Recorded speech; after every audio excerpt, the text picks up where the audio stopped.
Welcome to the video on 49 processes of project management. In this video, we will learn about the process groups and knowledge areas as defined by the Project Management Institute. We will follow a step-by-step walkthrough of all 49 processes. Lastly, we will explore 17 tasks from the process domain, covering 50% of the PMP exam. So, let's get started. A project management plan has typically 5 process groups, 10 knowledge areas, which makes up a total of 49 processes. These 49 processes are correlated with 17 tasks of PMP's Examination Content Outline, which we will discuss in later part of this video. Here you can see the chart containing all 49 processes. The 10 knowledge areas, listed from top to bottom, represent the core disciplines essential for managing projects. The process groups, organized horizontally, outline the stages of a project's life cycle from initiation to closure. This structured layout provides a clear understanding of how the processes are organized and interrelated. Initiating phase sets the project in motion with 2 processes that define its purpose and secure authorization. Comprising 24 processes, planning phase develops the roadmap and detailed plans that guide the project toward success. With 10 processes, executing phase focuses on delivering the project work according to the plan. Monitoring and controlling consists of 12 processes. This phase ensures the project remains on track by tracking progress and managing changes. Closing phase wraps up the project with 1 process to formally conclude all activities. Now, let's dive into each process. We will start with Develop Project Charter. This process formally authorizes a project by creating a document that defines its objectives, scope, stakeholders, and key deliverables. The project charter grants the project manager the authority to use resources for project activities. Now, let's discuss the inputs, tools, and techniques and outputs of this process. First, let's cover the inputs. We start with business documents. These include the business case and benefits management plan that justify the project's existence and expected benefits. Next are agreements, which are formal documents like contracts or MOUs that outline initial commitments. We also consider enterprise environmental factors, which are the external and internal conditions, such as organizational culture or regulatory requirements, that can impact the project. Finally, organizational process assets like templates, historical records, and lessons learned provide guidance and context based on past experiences. Now, onto the tools and techniques. Expert judgment plays a crucial role as we rely on the insights and experience of subject matter experts to shape the charter. Data gathering methods, including brainstorming and focus groups, help collect necessary information and stakeholder input. Interpersonal and team skills, such as facilitation and conflict management, ensure that discussions are productive and that consensus is reached. Lastly, meetings are used as a forum to review, discuss, and validate the information, ensuring that everyone is aligned. The primary output of this process is the project charter. This document formally authorizes the project, outlines its objectives and high-level requirements, identifies key stakeholders, and grants the project manager the authority to use organizational resources. The assumption log is a living document that captures all the assumptions and any constraints identified during the early stages of a project, particularly during the creation of the project charter. Key points to remember in this process are: Project charter formally authorizes the project and gives project manager the authority to use organizational resources.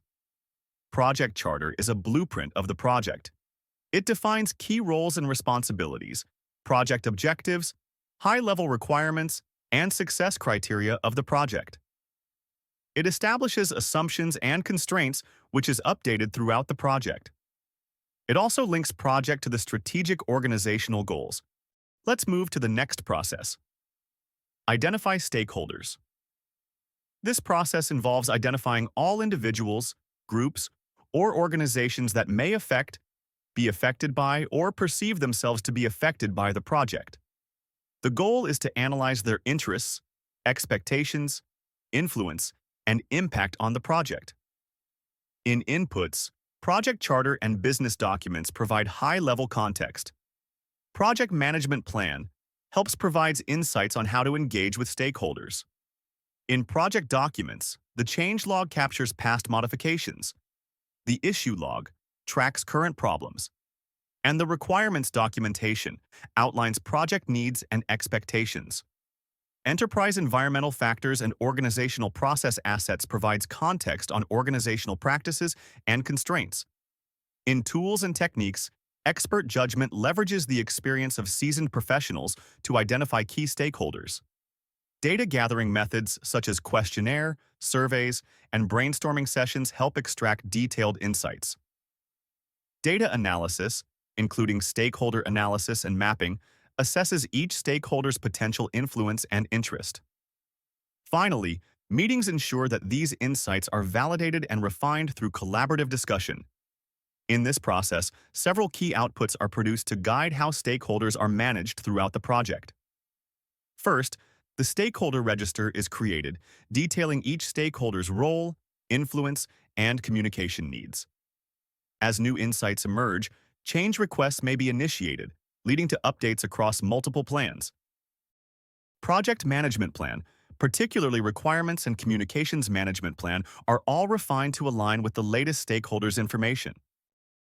The risk management plan and risk register are also updated to address new risks related to stakeholder dynamics, while the stakeholder engagement plan is enhanced to tailor engagement strategies. Additionally, related project documents such as the assumption log and issue log are revised to record assumptions and issues arising from stakeholder identification.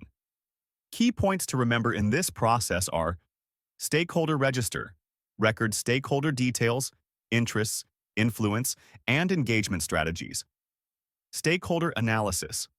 Tools like Power Interest Grid, Stakeholder Cube, and Salience Model help categorize stakeholders. New stakeholders may emerge as the project progresses, requiring updates to the stakeholder register. Early identification of stakeholders helps address potential resistance or influence issues before they escalate. Next process is develop project management plan.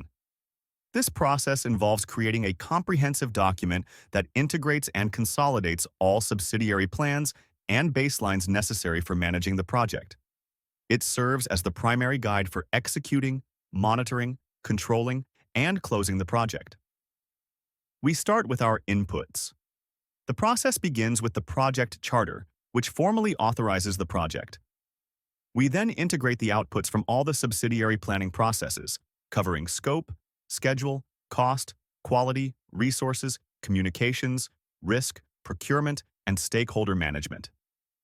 Additionally, we consider enterprise environmental factors like organizational culture, market conditions, and regulatory influences, along with organizational process assets such as historical data, templates, and lessons learned. Moving on to tools and techniques, we rely on expert judgment from experienced professionals to guide our decisions. Data gathering techniques help us collect and verify all necessary information. Interpersonal and team skills ensure effective collaboration and communication among team members, and meetings provide a forum for discussion and consensus. The output of this process is the project management plan, a comprehensive plan that aligns all the various components into one clear direction. Key points to remember in this process are: project management plan integrates all subsidiary management plans into one document. It establishes performance measurement baselines of scope, schedule, and cost. This serves as benchmarks for project performance. This plan is a living document that may be revised throughout the project lifecycle. It provides a roadmap on how the project will be executed, monitored, controlled, and closed. Next process is plan scope management. This process involves defining how the project scope will be planned, managed, validated, and controlled. It ensures a clear approach to scope management, minimizing scope creep and ensuring alignment with project objectives. In inputs, the project charter provides the high-level project context and objectives, while the project management plan ties together all the planning components. We also consider enterprise environmental factors and organizational process assets to inform our approach. Next, we use tools and techniques to shape our plan. Expert judgment allows us to leverage insights from experienced professionals. Data analysis helps us evaluate current information and historical data to make informed decisions. And through meetings, we engage stakeholders and ensure alignment on scope management strategies. The outputs of this process are twofold. First, the scope management plan defines how the project scope will be developed, monitored, and controlled. Second, the requirements management plan outlines how project requirements will be gathered, documented, and managed throughout the project. Key points to remember in this process are: this process outlines procedures for scope definition, validation, and control. A well-defined scope plan helps avoid unauthorized changes that can derail the project. It ensures stakeholder alignment on project scope. It also provides a framework for evaluating, approving, or rejecting scope changes. The collect requirements process involves gathering, documenting, and managing stakeholder needs and expectations to ensure the project delivers the desired outcomes. It defines what is required to meet project objectives and serves as the foundation for defining scope and deliverables. It begins with the project charter, which sets the project's high-level goals. Project management plan guides how requirements will be identified, refined, and validated.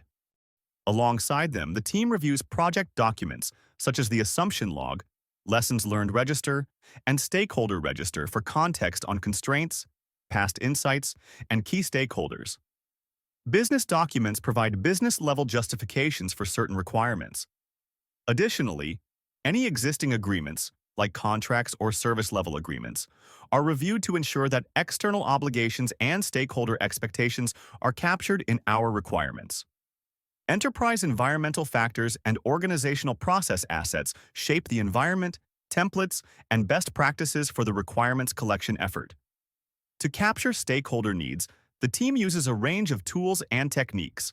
Expert judgment taps into specialized knowledge from professionals, as we've done in other processes. Familiar methods like brainstorming, interviews, focus groups, and questionnaires, surveys, fall under data gathering, enabling direct input from users and experts. Data analysis further refines and interprets this feedback, and decision-making, such as voting or multi-criteria decision analysis, helps prioritize conflicting requirements. Visual methods like affinity diagrams and mind mapping organize ideas, while interpersonal techniques like the nominal group technique and facilitation encourage collaboration and consensus. Two particularly useful approaches for clarifying system-level requirements and ensuring early feedback are context diagrams and prototypes. A context diagram visually depicts the boundaries and external interactions of the product or system, helping everyone understand where it fits. Prototypes, on the other hand, give stakeholders a tangible model or mock-up to review, which reduces the risk of misunderstandings later on. The process concludes with two major outputs. Requirements documentation captures all stakeholders' needs, from functional specifications to non-functional constraints, ensuring nothing is overlooked. Meanwhile, the requirements traceability matrix links each requirement to its origin and follows it through to design, development, and testing, preserving a clear line of sight from initial stakeholder demand to final deliverable. Through this structured approach, Collect Requirements ensures that the project team and stakeholders reach a shared understanding of what must be delivered and why it matters. Key points to remember in this process are: requirement gathering may need refinement in hybrid or agile projects. Requirements should be aligned with the objectives mentioned in the project charter. Requirement documentation should also contain success criteria of the deliverables. Changes are less costly when incorporated in the early stages of projects. The defined scope process involves developing a detailed description of the project and product. It takes the gathered requirements and refines them into a clear, actionable project scope statement. We start by revisiting familiar inputs. The project charter confirms the project's overarching objectives, while the scope management plan outlines how we'll define and manage scope. We also look at project documents like the assumption log, requirements documentation, and the risk register, which provide context for stakeholder needs and potential uncertainties. Enterprise environmental factors and organizational process assets shape how we define scope within the organization's environment and standards. To arrive at a clear, shared understanding of the project scope, we use tools and techniques we've encountered before, such as expert judgment, data analysis, and decision-making, interpersonal and team skills. Notably, facilitation is used to guide discussions.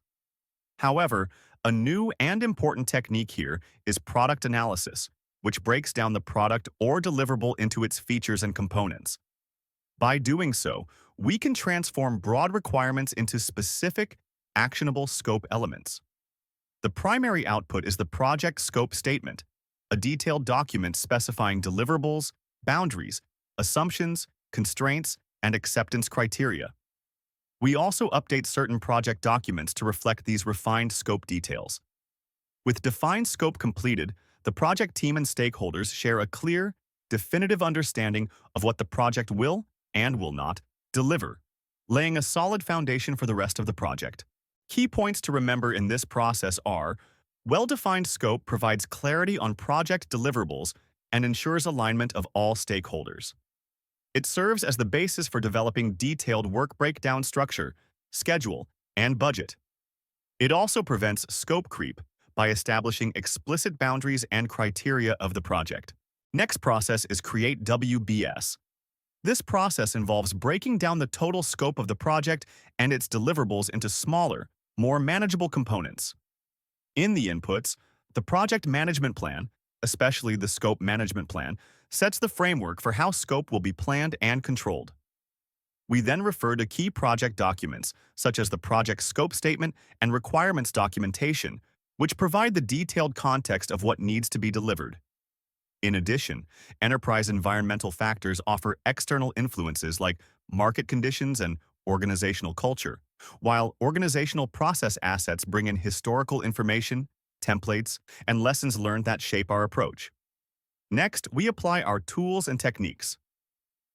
Expert judgment is essential, drawing on the experience of subject matter experts to guide our breakdown of work. The primary technique used here is decomposition, where we systematically divide the project deliverables into smaller, more manageable components. The key outputs of this process are captured in the scope baseline, which includes the work breakdown structure and the WBS dictionary, documents that detail every component of the project scope. Additionally, updates are made to project documents to reflect the new insights gained from creating the WBS. Key points to remember in this process are: WBS provides a clear, organized view of all work to be completed, making it easier for teams to understand their responsibilities. It also provides basis for estimating schedule, budget, and resource allocation. It enables better monitoring and control of project work, helping to ensure that all tasks are aligned with the defined scope. Next process is Plan Schedule Management. This process focuses on developing the policies, procedures, and documentation for planning, developing, managing, executing, and controlling the project schedule. In inputs, Project Charter provides high-level information and context about the project. The Project Management Plan offers guidance on how the schedule should be integrated with other planning efforts. One key input that shapes this process is the development approach. This is embedded within the Project Management Plan and Project Charter. The development approach specifies whether the project will follow a predictive, adaptive, or hybrid methodology. This choice directly influences scheduling techniques, the level of detail in the schedule, and how changes are managed. Enterprise environmental factors and organizational process assets continue to shape the standards and templates we use. The team applies tools and techniques like expert judgment, data analysis, and meetings to set the rules for schedule development. The key output of this process is the Schedule Management Plan. This document outlines the scheduling methodology, defines roles and responsibilities, sets the criteria for schedule development and control, and establishes the tools and techniques to be used throughout the project lifecycle.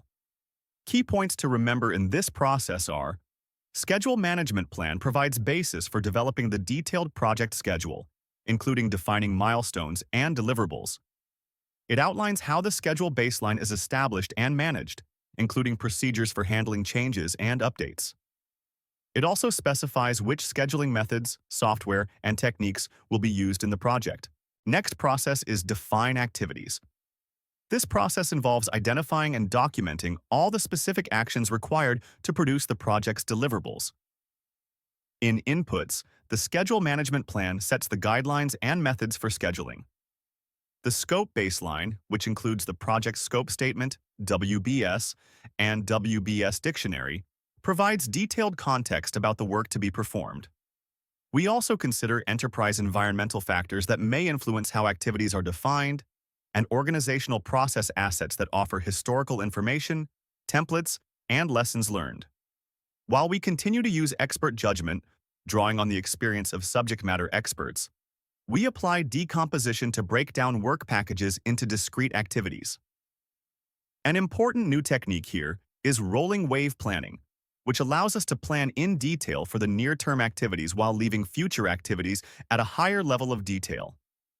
Additionally, we hold meetings to gather input from the team and stakeholders, ensuring that every necessary activity is identified and agreed upon. The outputs of this process are threefold. First, the activity list compiles all identified activities required for project completion. Activity attributes provide detailed information about each activity, such as dependencies, constraints, and resource needs. We also generate the milestone list, which marks the key dates and significant events throughout the project schedule. Project management plan is also updated as per the output of this process. Key points to remember in this process are: this process transforms the work packages from the WBS into detailed, manageable activities. Like decomposition in the creation of WBS, this process also breaks complex deliverables into smaller, actionable tasks. Rolling wave planning allows for more detailed planning in the near term, while keeping future work at a higher level. Next process is sequence activities. This process involves determining and documenting the logical relationships and dependencies among project activities. In inputs, the project management plan, specifically the schedule management plan and the scope baseline, lays the groundwork by providing guidelines for scheduling and details on the approved project scope. We also use the activity list, which enumerates all project tasks, and the activity attributes, which offer additional details such as dependencies and constraints. Supplementary project documents provide further context, while enterprise environmental factors and organizational process assets offer external influences and historical insights to refine our approach. Next, we apply our tools and techniques. The precedence diagramming method, PDM, visually maps out the relationships between activities, and dependency determination and integration helps identify and document these logical links.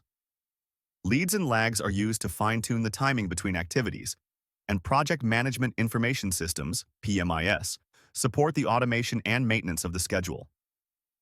The primary output is the project schedule network diagrams, which visually represent the interconnections among activities and form the foundation of the overall project schedule.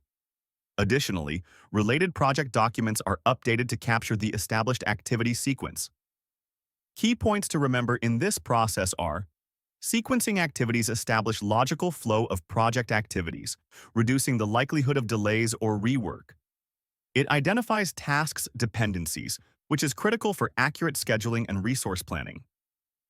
Schedule network diagram provides visual roadmap for detailed project schedule. This process involves determining the approximate amount of time required to complete each individual activity in the project. We begin with our inputs. The project management plan, specifically the schedule management plan and scope baseline, provides the framework and approved work details. We also reference project documents, such as the activity list and activity attributes, which detail the work to be done. The assumption log and lessons learned register offer historical context and prior insights. Milestone list highlights key events of the project. Project team assignments, resource breakdown structure, resource calendars, resource requirements, and risk register provide detailed resource and risk information. We also consider enterprise environmental factors and organizational process assets to incorporate external influences and organizational knowledge. Next, we apply our tools and techniques. We begin with expert judgment to leverage the experience of seasoned professionals. Analogous estimating offers rough estimates based on similar past projects, while parametric estimating uses statistical models to generate more precise figures. Three-point estimating refines these numbers by considering optimistic, pessimistic, and most likely scenarios. On the other hand, bottom-up estimating aggregates estimates from individual work packages. We further analyze data through alternatives analysis to evaluate different options, while reserve analysis is used to incorporate contingency buffers. Decision-making techniques like voting help the team reach consensus. Meetings ensure collaborative discussion and validation of the estimates. The outputs from this process are the activity duration estimates, which detail the expected timeframes for each activity, and the basis of estimates that explains the assumptions, methods, and historical data used in deriving these estimates. These outputs, along with updates to relevant project documents, ensure that our schedule reflects accurate and realistic time expectations for every project activity. Key points to remember in this process are: accurate duration estimates are critical for creating a realistic project timeline and schedule baseline. Various estimation techniques are utilized to tailor estimates to the specific nature and complexity of each activity. Contingency reserves for schedule are allocated for the identified risks remaining after the plan risk responses process. These reserves are included in the project schedule baseline. Next process is develop schedule. This process involves integrating all planning information, such as defined activities, sequencing, estimated durations, resource availability, and constraints, to create a realistic project timeline. We begin by consulting the project management plan, paying particular attention to the schedule management plan for scheduling guidelines and the scope baseline to confirm the approved scope. We then gather relevant project documents, including the activity list, activity attributes, duration estimates, and project schedule network diagrams, to understand the tasks, their required timeframes, and how they connect. The milestone list, project team assignments, resource calendars, and resource requirements clarify who will perform each activity and when. We also factor in any agreements that define external obligations, as well as any risks listed in the risk register that might affect the schedule. Throughout this process, enterprise environmental factors such as market conditions or organizational culture and organizational process assets like scheduling templates or historical data further shape how we develop the schedule. With these inputs in hand, the team applies several tools and techniques to construct and refine the project timeline. Schedule network analysis helps us visualize the logical relationships among activities, while the critical path method pinpoints the longest chain of dependent tasks that determines the shortest possible project duration. Resource optimization ensures that our resource usage is feasible, using approaches like resource leveling or smoothing to balance workloads. We also use data analysis, which can involve what-if scenario analysis and simulation, like Monte Carlo, to explore how changes or uncertainties might impact the overall schedule. Leads and lags allow us to overlap or delay tasks to optimize sequencing. Schedule compression techniques like crashing and fast tracking help to bring project progress on schedule. Project Management Information System, PMIS, supports these efforts by automating calculations and providing a centralized platform for schedule development. Agile release planning comes into play when an iterative or incremental approach is used, ensuring continuous value delivery over sprints or releases. Finally, the outputs of developed schedule provide a clear roadmap for the project. The schedule baseline becomes the approved version against which we measure performance, and the project schedule details start and finish dates for each activity, often in the form of a Gantt chart or network diagram.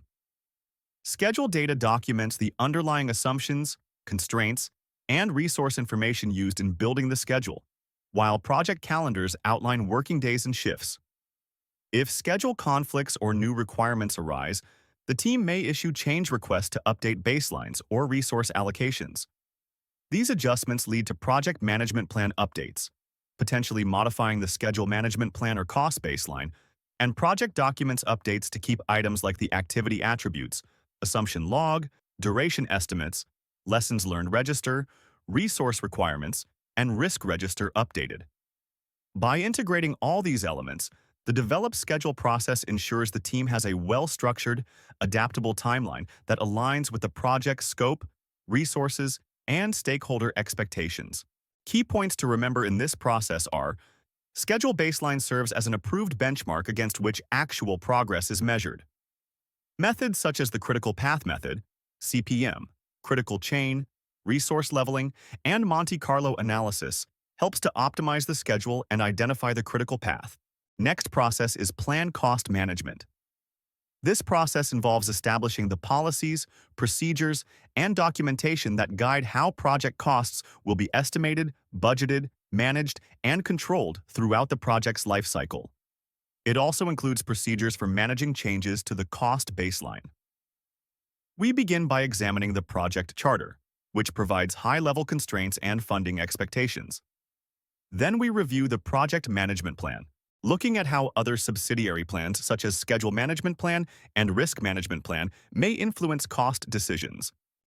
Enterprise environmental factors, such as market conditions or organizational policies, and organizational process assets, such as financial procedures or cost-related historical data, also guide how we structure our cost approach.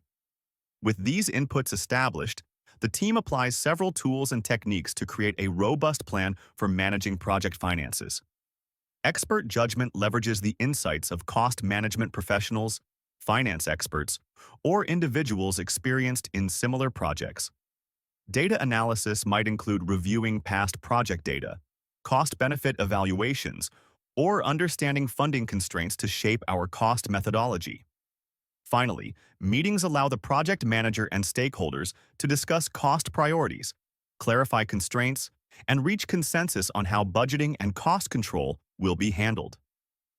The primary output is the cost management plan, which details how project costs will be estimated, budgeted, managed, and controlled throughout the project.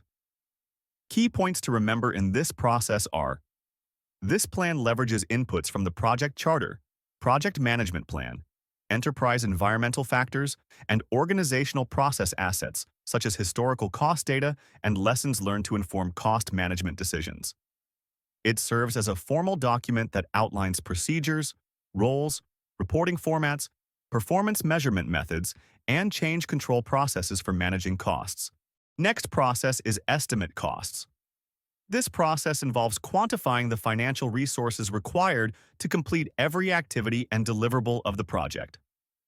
This process evaluates all cost components, including labor, materials, equipment, and other necessary resources, to generate detailed cost estimates. We begin with our inputs. The project management plan provides critical guidance through the cost management plan, which outlines the policies and procedures for estimating costs, along with the quality management plan and the scope baseline, which ensure our estimates align with the approved work. We also review several project documents, such as the Lessons Learned Register, the project schedule, resource requirements, and the risk register, to gather historical data, timing information, resource needs, and potential risk impacts that could affect costs.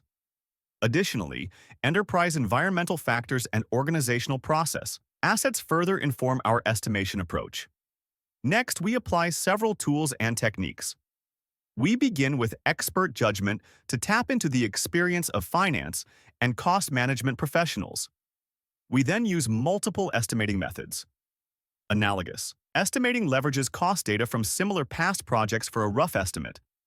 Parametric estimating applies statistical relationships between historical data and project parameters for more precise figures. Bottom-up estimating builds detailed estimates from individual work packages and aggregates them. And three-point estimating considers optimistic, pessimistic, and most likely scenarios to account for uncertainty. We further enhance these estimates with data analysis techniques such as alternatives analysis, which evaluates different cost scenarios, and reserve analysis, which incorporates contingency amounts for potential risks. Cost of quality is the total expense for preventing, detecting, and correcting defects. Additionally, decision-making methods, like voting, help the team reach consensus on cost estimates. The outputs of the estimate cost process are equally vital. First, we generate cost estimates that clearly articulate the expected expenditure for each activity and the overall project. Next, we produce a basis of estimates document that details the assumptions, methods, and historical data behind these estimates, ensuring transparency and a clear rationale for the figures. Finally, we update relevant project documents to reflect any new cost-related insights or adjustments, ensuring that the project's financial plan is current and aligned with actual conditions. Key points to remember in this process are: unlike higher-level budgeting, this process drills down into each task specifics, ensuring that the cost estimate reflects the true resource consumption of the project. Basis of estimates explain the assumptions, estimation methods, data sources, and reasoning behind each estimate. Techniques like three-point estimating and reserve analysis ensure that risks and uncertainties are factored into the cost estimates. Next process is determine budget. This process involves aggregating all individual cost estimates, including those for labor, materials, equipment, and other resources, into a comprehensive project budget. This process incorporates contingency and management reserves to create project budget. Inputs include the project management plan, where the cost and resource management plan, along with baselines, provides the framework and approved work details for budgeting. Project documents, such as activity cost estimates, the basis of estimates, the project schedule, and the risk register, deliver detailed cost and risk insights.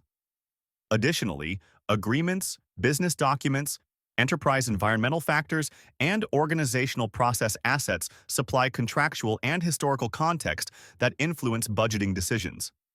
Next, we apply our tools and techniques. Cost aggregation is used to sum individual cost estimates, building up the overall project budget. Reserve analysis helps determine the necessary contingency and management reserves to cover uncertainties. Expert judgment leverages the insights of seasoned professionals, while historical relationships utilize cost data from similar projects to validate our estimates.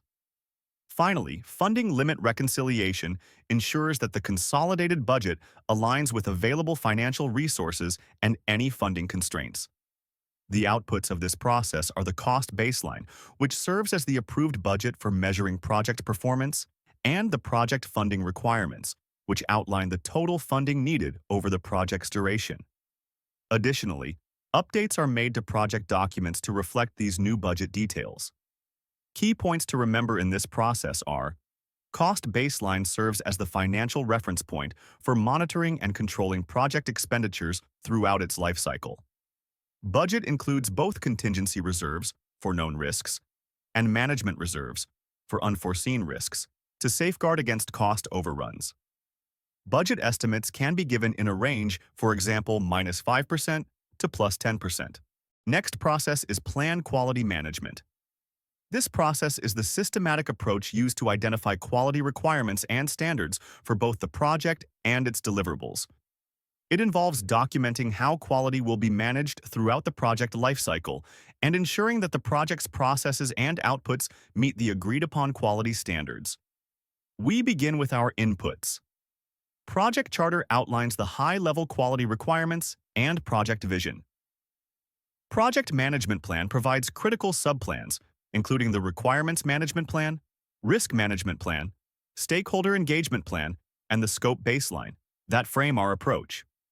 Project documents such as the Assumption Log, Requirements Documentation, Requirements Traceability Matrix, Risk Register, and Stakeholder Register offer detailed historical and contextual insights. Enterprise environmental factors and organizational process assets supply external standards, industry regulations, templates, and historical quality data. The process leverages several tools and techniques. Expert judgment is used to harness the experience of quality professionals. Data gathering employs methods like benchmarking, brainstorming, and interviews to capture quality-related information. Data analysis uses cost-benefit analysis and cost of quality techniques to assess the value and impact of quality measures. Decision-making is enhanced through multi-criteria decision analysis, helping us select the most effective quality standards. Data representation tools, including flowcharts, logical data models, Matrix diagrams, and mind mapping help visualize processes and quality metrics. Test and inspection planning outlines how quality will be verified and validated. Meetings facilitate collaboration and ensure alignment among all stakeholders. The key outputs are the Quality Management Plan, which outlines policies, procedures, roles, and responsibilities for managing quality. Quality Metrics defines measurable quality standards. Project Management Plan updates and project documents updates incorporate the new quality strategies and lessons learned. Key points to remember in this process are: this plan clearly states the quality requirements for the project and its deliverables. It defines specific metrics to measure quality, such as defect rates, rework levels, and compliance rates. It ensures that quality planning is aligned with and integrated into the overall project management plan, including scope, schedule, and cost plans. Next process is Plan Resource Management. This process involves developing a comprehensive approach to identify, acquire, manage, control, and release both human and physical resources needed for the successful completion of the project. In this process, the project team begins by reviewing a range of critical inputs. The process is anchored by the project charter, which establishes the high-level vision and provides initial resource information. The project management plan further guides resource planning through its quality management plan and scope baseline, which define quality expectations and the approved scope of work, respectively.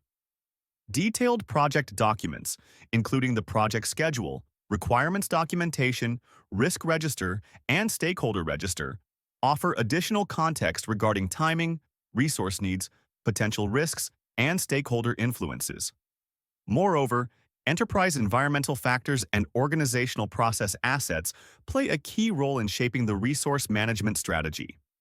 Next, we apply several tools and techniques. Expert judgment allows us to leverage the insights of experienced project managers and HR specialists. Data representation techniques help us visualize and organize resource requirements. Organizational theory offers insights into structuring teams effectively, and meetings provide a collaborative forum for discussing resource needs and refining the plan. The outputs of this process include the Resource Management Plan, a comprehensive document that outlines how project resources will be estimated, acquired, managed, and controlled throughout the project lifecycle. In addition, a team charter is developed to define the team's purpose, roles, responsibilities, and behavioral expectations. Finally, updates are made to various project documents to incorporate the new resource management strategies, ensuring that all planning artifacts are aligned and current. Key points to remember in this process are: this plan establishes team roles, responsibilities, and reporting relationships, ensuring every team member knows their duties. It outlines the overall strategy and guidelines for managing both human and physical resources, including policies for resource acquisition, utilization, and conflict resolution. It includes strategies for training, team building, and performance monitoring to ensure that the project team is well prepared and continuously improving. Next process is Estimate Activity Resources. This process involves determining and quantifying the types and amounts of resources required to complete each activity in the project schedule. We begin with our inputs. The project management plan provides essential guidance through the resource management plan and the scope baseline, which together define the approved work and the approach for managing resources. We also consult key project documents, including the activity list and activity attributes, which detail each task. The assumption log captures planning assumptions that might affect resource needs. Cost estimates offer financial context. Resource calendars show when resources are available, and the risk register highlights potential uncertainties. Additionally, enterprise environmental factors and organizational process assets further shape our resource estimation approach. Next, we apply our similar tools and techniques. Expert judgment is employed to leverage the insights of experienced professionals. Bottom-up estimating helps us build detailed estimates by aggregating the requirements from individual work packages, while analogous estimating uses data from similar projects to provide a comparative perspective. Parametric estimating uses statistical relationships to derive precise estimates. We also perform data analysis using alternatives analysis to evaluate different resource scenarios and account for uncertainties. The use of a project management information system supports data integration and automation, and meetings facilitate collaborative review and validation of the resource estimates. In the outputs, we produce activity resource requirements, which list the specific types and quantities of resources needed for each activity. We also generate a basis of estimates document that details the assumptions, methodologies, and historical data used to derive these figures. Additionally, a resource breakdown structure is developed to organize resources by type. Updates are made to project documents, such as revising the activity attributes, assumption log, and lessons learned register, to reflect the new resource estimates. Key points to remember in this process are: this process ensures right resources are available at the right time, avoiding overallocation or shortages. Resource estimates should be aligned with cost estimates as it must fall within the cost baseline. Resource calendars align resource allocation with the project schedule. Next process is planned communications management. This process involves determining and documenting how project communications will be planned, structured, monitored, and controlled. It defines the communication needs of stakeholders, specifies the information to be communicated, establishes the communication methods, and sets the frequency, formats, and responsibilities for disseminating project information throughout the project's lifecycle. We begin with our inputs. The project charter provides the high-level vision and communication requirements, while the project management plan sets the overall strategy for how information will flow. We also review key project documents, such as the requirements documentation and stakeholder register, which details stakeholder interests, information needs, and preferred communication channels. Enterprise environmental factors. Organizational process assets help shape and standardize the communication approach. Next, we apply several tools and techniques. Expert judgment is leveraged to tap into the insights of experienced professionals who understand effective communication strategies. Communication requirements. Analysis is used to identify what information is needed by whom and at what frequency. Communication technology helps in selecting the appropriate channels, whether it's email, collaboration platforms, or video conferencing, to facilitate smooth information exchange. We use communication methods to specify the modes of delivery, and communication models provide frameworks that help us understand and design how messages are formulated and interpreted by various stakeholders. Interpersonal and team skills are used to foster effective dialogue and ensure messages are clear. Data representation techniques, such as flowcharts and matrix diagrams, allow us to visualize communication flows and responsibilities, while meetings provide a structured forum for discussing and refining our communication approach. The primary output is the Communications Management Plan, a comprehensive document that details the formats, frequency, and methods of communication throughout the project. Additionally, project documents and project management plan are updated to ensure that any new communication requirements or stakeholder changes are captured. Key points to remember in this process are: communication needs to be tailored based on their specific information, needs, roles, and influence of stakeholders. Number of communication channels are calculated by the formula n into n minus 1 divided by 2. Standardized templates and formats should be used for reports and updates to maintain clarity and consistency. Next process is plan risk management. This process defines how risks will be identified, analyzed, responded to, and monitored. It is integrated with the overall project management plan.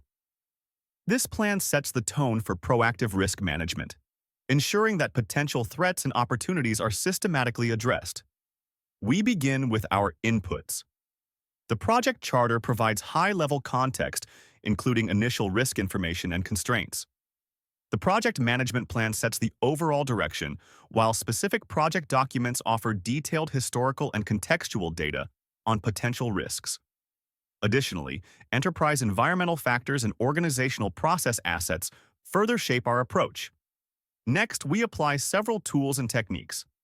Expert judgment is leveraged to tap into the knowledge of experienced professionals who understand both the project environment and risk management best practices. Data analysis techniques help examine project data and uncover potential risk areas, while meetings provide a structured forum for the project team and stakeholders to discuss and refine the risk management strategy. The primary output is the risk management plan. This key document outlines how risks will be identified, evaluated, and controlled throughout the project lifecycle. It specifies methodologies, roles, risk thresholds, and contingency strategies. Key points to remember in this process are: risk management plan contains risk strategy, methodology, and roles and responsibilities to manage risk. Plan includes project's risk appetite and threshold to prioritize risks. It also contains plan to utilize reserves to respond to risks on the project. Next process is identify risks. The identify risks process involves systematically determining which risks might impact the project. It includes gathering and documenting the characteristics of these risks, ultimately compiling them into a risk register. It also ensures that all potential uncertainties are recognized early, enabling proactive planning for risk responses throughout the project lifecycle. We begin with our inputs. The project management plan, along with performance measurement baselines, define the approved work and provide constraints and thresholds that help focus our risk identification efforts. We also reference several project documents which offer historical context and current project data that are crucial for uncovering potential risks. Beyond these, agreements and procurement documentation supply information about contractual obligations and vendor relationships that might introduce risks. Enterprise environmental factors and organizational process assets help us contextualize and standardize our risk identification approach. Next, we apply several tools and techniques. Expert judgment plays a vital role as experienced professionals help pinpoint potential risks. We use data gathering methods to solicit a broad range of risk inputs from the team and stakeholders. Data analysis methods allow us to sift through the gathered information to identify underlying risk factors and classify them appropriately. Interpersonal and team skills, including effective facilitation, ensure that diverse perspectives are heard. Prompt lists are structured checklists that help project teams systematically identify all potential risk sources by reminding them of common risk categories and factors. They ensure no significant risks are overlooked during the risk identification process. Meetings provide structured opportunities to validate and consolidate risk information. The outputs from this process include the risk register, which is a comprehensive document listing all identified risks along with their characteristics and initial assessments. We also produce a risk report that summarizes overall risk exposure and key findings from the identification process. Additionally, we update relevant project documents to reflect new risk-related insights and to inform future projects. Key points to remember in this process are: ideally, all stakeholders should be involved in the risk identification process. Risk register is updated throughout the project lifecycle as new risks are identified iteratively. It captures both potential negative risks, also called threats, and positive risks, also called opportunities, that could be leveraged to enhance project outcomes. Next process is perform qualitative risk analysis. This process involves evaluating and prioritizing identified risks based on their probability of occurrence and potential impact on project objectives. To begin, the risk management plan sets the guidelines for evaluation, ensuring risks are assessed consistently. Supporting inputs such as the risk register provide a list of all identified risks, while the stakeholder register helps in understanding risk tolerance levels. Assumption logs are also referenced to gauge any underlying project uncertainties. Enterprise environmental factors and organizational process assets further influence risk perception. Once risks are identified, expert judgment plays a crucial role in evaluating their likelihood and impact. Data gathering techniques, including interviews with stakeholders, refine this assessment. The core of this process lies in data analysis, where risks undergo probability and impact assessment, categorizing them as high, medium, or low.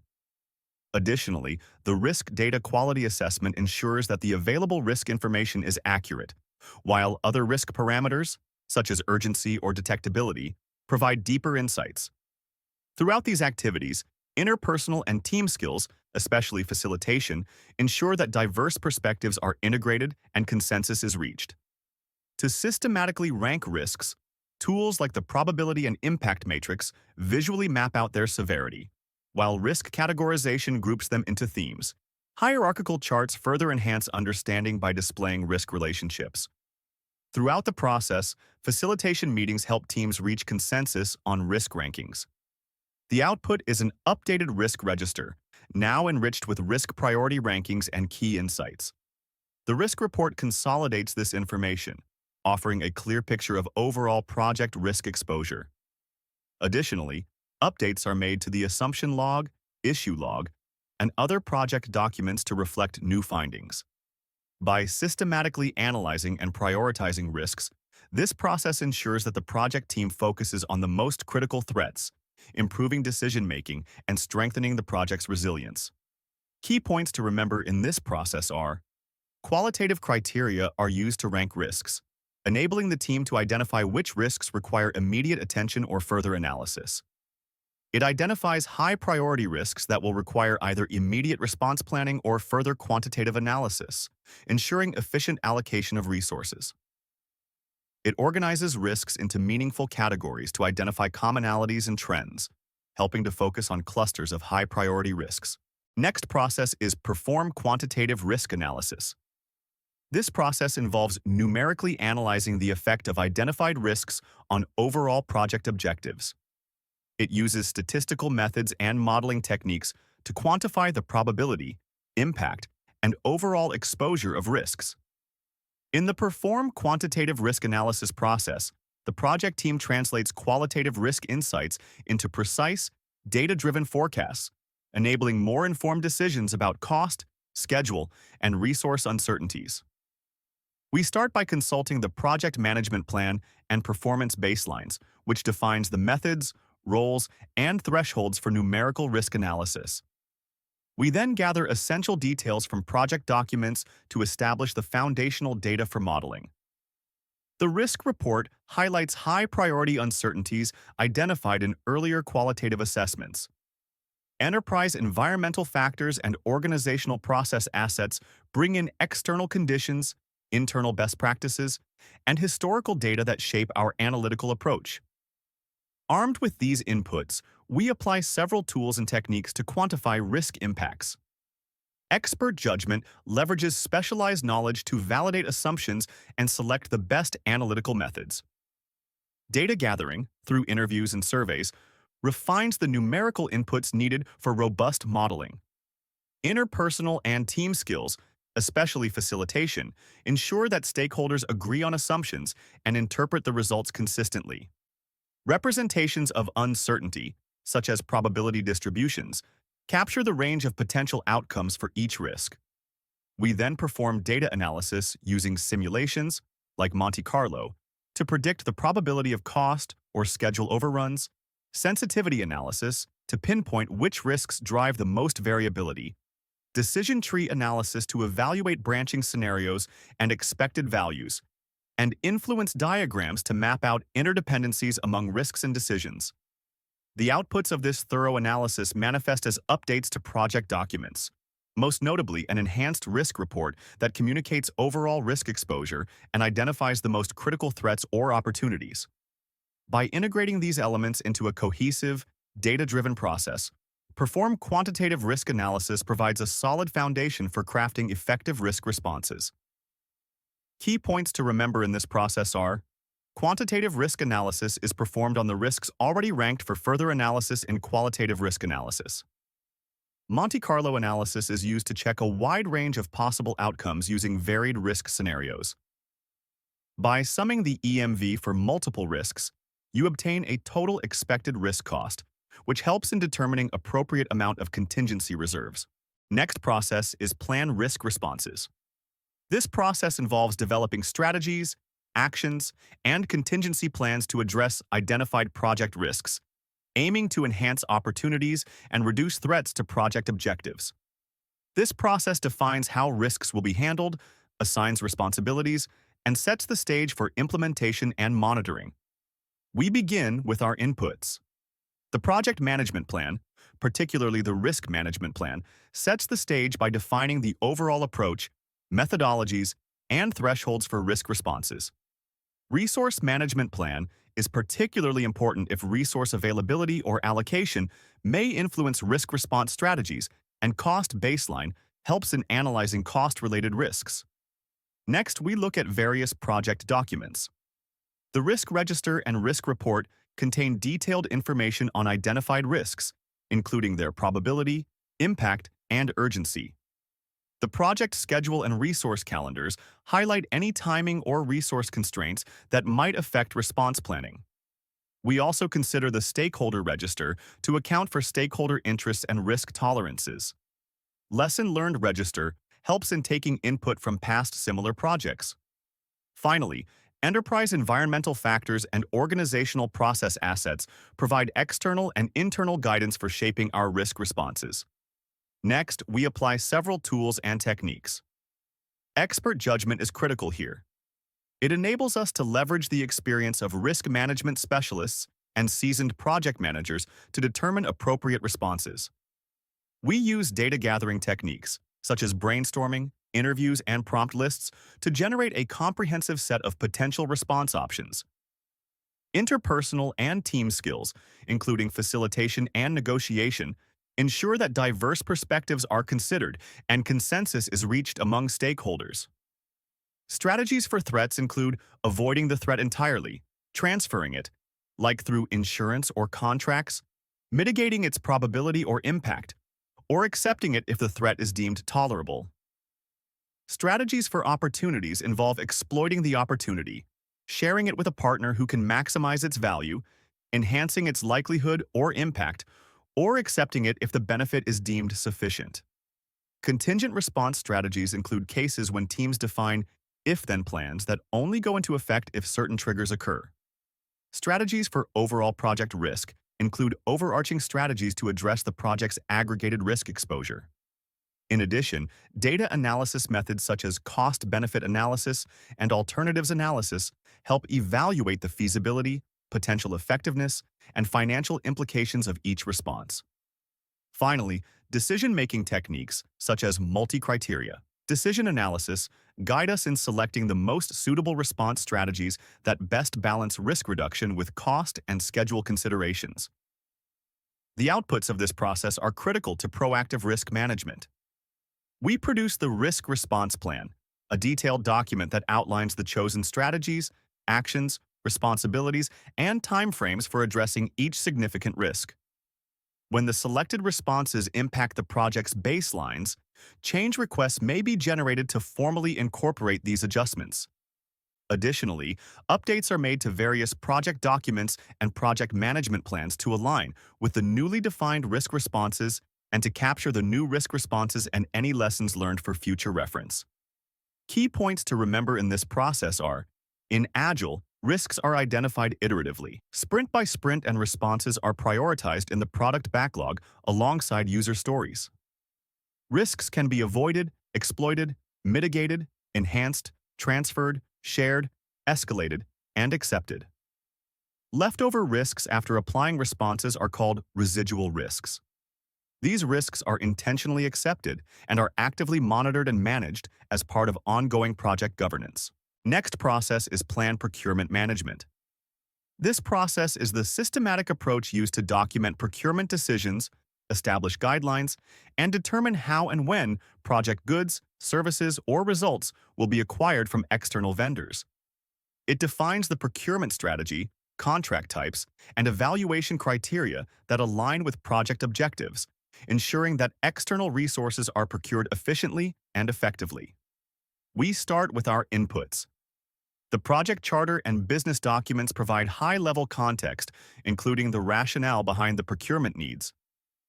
The project management plan, with its subsidiary plans such as the scope, cost, and quality management plans, establishes the framework for how procurements should align with overall project goals.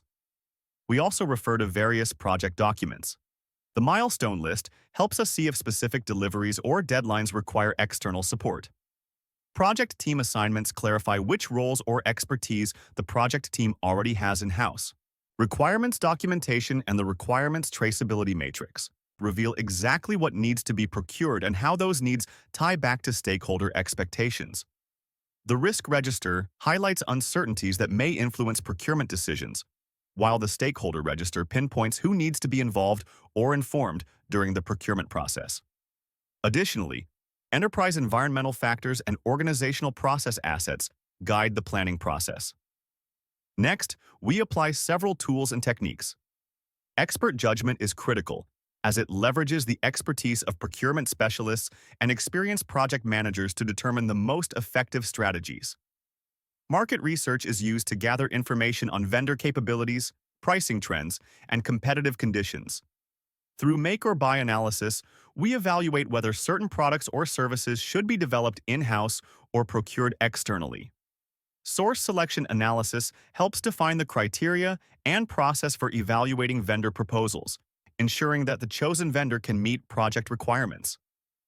Finally, meetings provide a structured forum for team members and stakeholders to review, refine, and validate the procurement plan. The outputs of this process include the Procurement Management Plan, which details the procurement strategy, procedures, and roles for managing external acquisitions. We also produce a procurement statement of work that clearly describes the deliverables to be procured. Bid documents are used to solicit proposals. Source selection criteria are defined to objectively evaluate vendor responses, while the outcomes of the make or buy analysis inform our decisions on what to procure externally. Independent cost estimates provide a benchmark for assessing vendor bids. Finally, updates to project documents and organizational process assets ensure that all procurement-related information is current for future projects. Key points to remember in this process are: this plan determines which project needs should be fulfilled internally versus outsourced, ensuring alignment with overall project objectives. It creates a comprehensive plan that outlines the procurement strategy, procurement scope of work, and procedures specific to acquiring goods and services externally. Contract types like fixed price, cost reimbursable, time and materials are chosen that best match the project's risk profile and requirements. Next process is planned stakeholder engagement. This process involves developing strategies and actions to effectively engage project stakeholders throughout the project lifecycle. It is about understanding stakeholders' interests, influence, and communication needs, then designing a tailored approach that ensures their active involvement and support. We start by reviewing several inputs that provide a clear picture of the project's context and stakeholder environment. The project charter offers high-level objectives and constraints, while the project management plan, especially the resource, communications, and risk management plan, outlines how people, information, and uncertainties are managed. Various project documents shed light on potential issues, risks, and existing stakeholder relationships. Additionally, any agreements in place may define obligations or constraints related to stakeholder involvement. Enterprise environmental factors and organizational process assets further guide our approach. Next, we apply several tools and techniques. Expert judgment is used to draw on the experience of professionals skilled in stakeholder management, ensuring that strategies align with both project and organizational goals. Data gathering techniques collect diverse perspectives on stakeholder expectations. Data analysis methods help us assess each stakeholder's influence, interest, and potential impact on project success. For decision-making, we use prioritization ranking techniques to determine which stakeholders require the most attention or immediate engagement. Data representation methods, such as mind mapping or a stakeholder engagement matrix, help visualize stakeholder relationships, interests, and levels of involvement. Finally, meetings serve as collaborative forums where stakeholders and team members discuss and refine the engagement strategies. The key output is the Stakeholder Engagement Plan, a comprehensive document that outlines tailored strategies, communication methods, and engagement activities for each stakeholder group. Key points to remember in this process are: The plan ensures stakeholders' expectations, influence, and interest are actively managed to secure support and minimize resistance. It prioritizes stakeholders based on power, interest, influence, and impact to focus engagement efforts effectively. Stakeholder Engagement Assessment Matrix is used to identify gaps in reaching desired levels. Engagement effectiveness is continuously reassessed and strategies are adjusted as stakeholder dynamics evolve. Next process is direct and manage project work. This process involves leading and performing the tasks defined in the project management plan to produce the project's deliverables. It encompasses executing the planned work, managing resources, implementing approved changes, and ensuring that project activities are carried out efficiently to achieve the project objectives. We begin by reviewing several inputs. The project management plan serves as our guiding document, defining how the work will be performed and controlled. Various project documents offer detailed insights into historical context, stakeholder expectations, critical deadlines, and potential uncertainties. We also incorporate any approved change requests, which authorize modifications to project deliverables or baselines. Enterprise environmental factors and organizational process assets help shape how the team carries out the project work. Next, we use several tools and techniques. Expert judgment leverages the expertise of experienced project managers and subject matter experts to guide decisions and solve problems as they arise. A project management information system is employed to track progress, integrate scheduling and resource data, and manage communications. Meetings are held regularly to review performance, discuss challenges, and ensure team alignment with project goals. The process produces several key outputs that reflect ongoing project execution. First, the team creates deliverables, which are the tangible or intangible products or services meeting project requirements. As work proceeds, the team gathers work performance data, capturing raw observations and measurements about task completion, resource usage, and other operational details. The issue log is updated to record and track any new problems that arise, while change requests may be generated if alterations to scope, schedule, or cost become necessary. When such changes are approved or the project evolves, project management plan updates and project documents updates keep all documentation current. Lastly, organizational process assets may be updated if new templates, processes, or best practices emerge from the execution phase. Key points to remember in this process are: this process transforms project management plan into action by carrying out the defined work and producing the project's deliverables. Work performance data collected from this process is used as an input in monitoring and controlling process and into lessons learned to improve future work. It integrates approved change requests from the Perform Integrated Change Control process into execution. This helps to maintain project alignment while adapting to evolving requirements. Next process is Manage Project Knowledge. This process is a systematic approach for capturing, sharing, and effectively using both explicit and tacit knowledge to improve project performance and foster organizational learning. It involves not only documenting lessons learned and best practices during the project lifecycle, but also actively disseminating this information among team members and stakeholders to support better decision-making and enhance future project outcomes. We start by examining the project management plan in its entirety, as each subsidiary plan can contain information crucial to knowledge capture and dissemination. Several project documents also inform this process, particularly the Lessons Learned Register, which records past insights and improvement opportunities. Project team assignments, clarifying who holds specialized skills or experiences. Resource breakdown structure, detailing the organization of resources. And the Stakeholder Register, which identifies individuals whose knowledge or input could be vital. In addition, the deliverables produced thus far may themselves be sources of new knowledge or require further insight for completion. Finally, enterprise environmental factors and organizational process assets offer standardized ways to capture and store information. To transform these inputs into actionable insights, the team applies several methods. Expert judgment is used to draw on the specialized knowledge of professionals familiar with the project's domain. Knowledge management practices enable team members to actively exchange insights and experiences.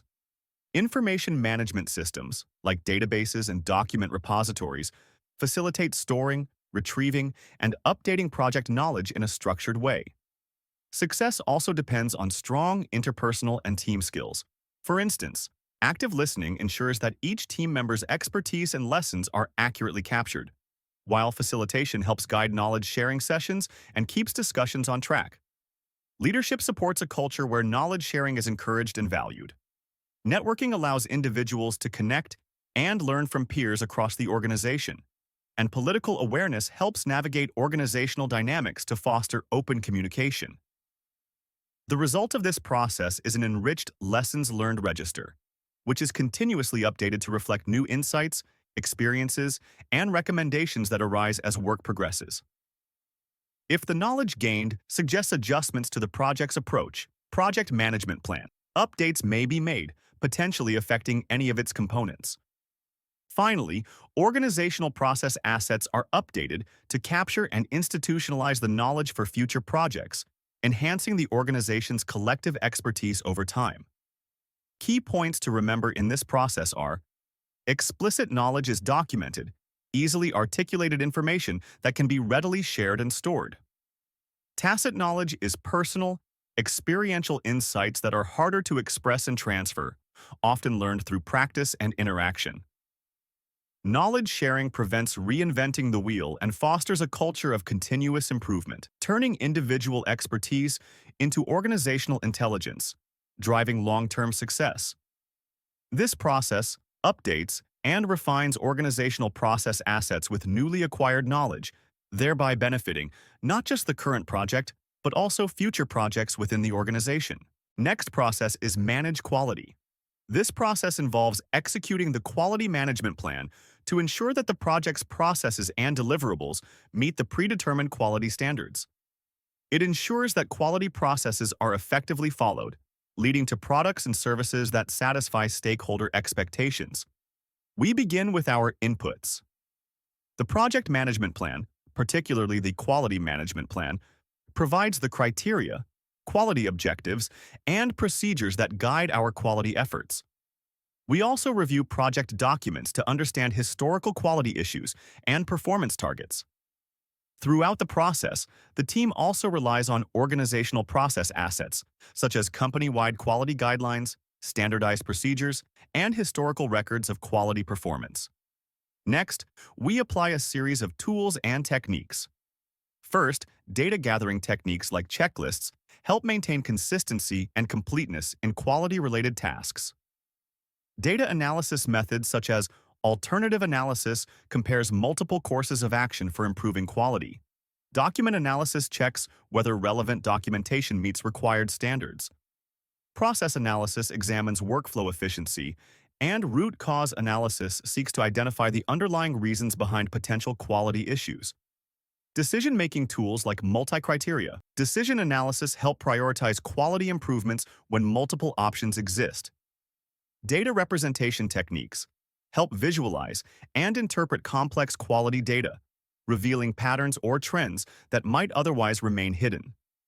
The team may conduct audits to confirm adherence to established quality standards. Design for X approaches are used to optimize specific product attributes, like reliability or safety. Problem-solving frameworks guide the resolution of identified quality challenges. Finally, the team might implement recognized quality improvement methods, such as Lean or Six Sigma, to drive systematic enhancements and reduce defects. The outputs from this process are essential for continuous quality enhancement. Quality reports consolidate the findings from audits, tests, and analyses to present an overall picture of quality performance. Test and evaluation documents capture the results of inspections and testing, ensuring that deliverables meet the necessary specifications. When issues are identified, change requests are raised to correct defects or improve processes. Finally, updates are made to the project management plan and project documents to capture new insights, corrective actions, and best practices for future projects. Key points to remember in this process are: This process focuses on ensuring that the project processes are effective and efficient in meeting quality standards. It is proactive, emphasizing process improvement and defect prevention. It employs systematic quality audits, reviews, and measurements to verify compliance and uncover areas for improvement. Managing quality is everyone's job, although level of participation may differ between industries. Next process is acquire resources. This process involves obtaining the necessary team members, materials, equipment, and facilities required to complete the project successfully. It ensures that the right resources are available at the right time and in the right quantity. Inputs include consulting the project management plan, particularly the resource management plan, which outlines how resources will be identified, allocated, and managed, and the procurement management plan, which addresses acquiring resources from external vendors. The cost baseline is also reviewed to ensure that funding is available for resource-related expenditures. Next, the team examines several project documents that inform resource decisions. The project schedule provides insights into when specific resources are needed, while resource calendars detail the availability of internal staff or equipment. Resource requirements describe the quantity and types of resources needed for each activity, and the stakeholder register helps identify who needs to be involved or consulted in the resource acquisition process. Meanwhile, enterprise environmental factors and organizational process assets shape how the team approaches acquiring resources. To secure these resources effectively, the team applies various tools and techniques. Decision-making, often through multi-criteria decision analysis, helps compare and evaluate potential resource options based on criteria like cost, availability, and expertise. Interpersonal and team skills come into play through negotiation, which is used to secure favorable terms when engaging external vendors or reallocating internal resources. In some cases, resources might be pre-assigned if certain individuals or equipment have been designated for the project ahead of time. Finally, virtual teams can be formed when remote collaboration is necessary or advantageous, allowing the project to tap into global talent and resources. The outputs of the acquire resources process are essential for resource alignment. We obtain physical resource assignments, which detail the allocation of tangible assets like equipment or facilities. Project team assignments document which team members are designated for specific project roles. The resource calendars are updated to reflect the confirmed availability of resources, ensuring the schedule remains accurate. In cases where resource issues arise, change requests may be issued to adjust allocations or secure additional resources. The project management plan itself may also need revisions to reflect finalized resource details. Likewise, relevant project documents are updated to capture the latest resource information. Lastly, new insights or refined processes may cause updates to enterprise environmental factors and organizational process assets. Key points to remember in this process are: Project Manager used the resource requirements documentation as a reference in acquiring physical resources. Internal resources are acquired, assigned, from functional or resource managers. External resources are acquired through the procurement processes. Resource calendars are used to check when and for how long resources will be needed, ensuring alignment with project schedules. Next process is Develop Team. This process focuses on improving team performance, collaboration, and capabilities through training, team-building activities, and motivation. It aims to enhance team cohesion, productivity, and overall project success. Inputs begin with a review of the project management plan, paying particular attention to the resource management plan, which outlines how team members will be organized and developed. Next, we consult several project documents that shape our team-building approach. Lessons Learned Register provides insights from past experiences, while the project schedule pinpoints when and where team development activities can occur. The project team assignments clarify existing roles and responsibilities, and the resource calendars show when team members are available for training or workshops. We also reference the team charter, which establishes ground rules and shared values for the group. Enterprise environmental factors and organizational process assets guide our methods for building a cohesive, high-performing team.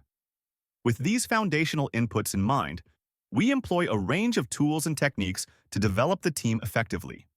Co-location brings team members together in the same physical space, fostering close collaboration and faster communication.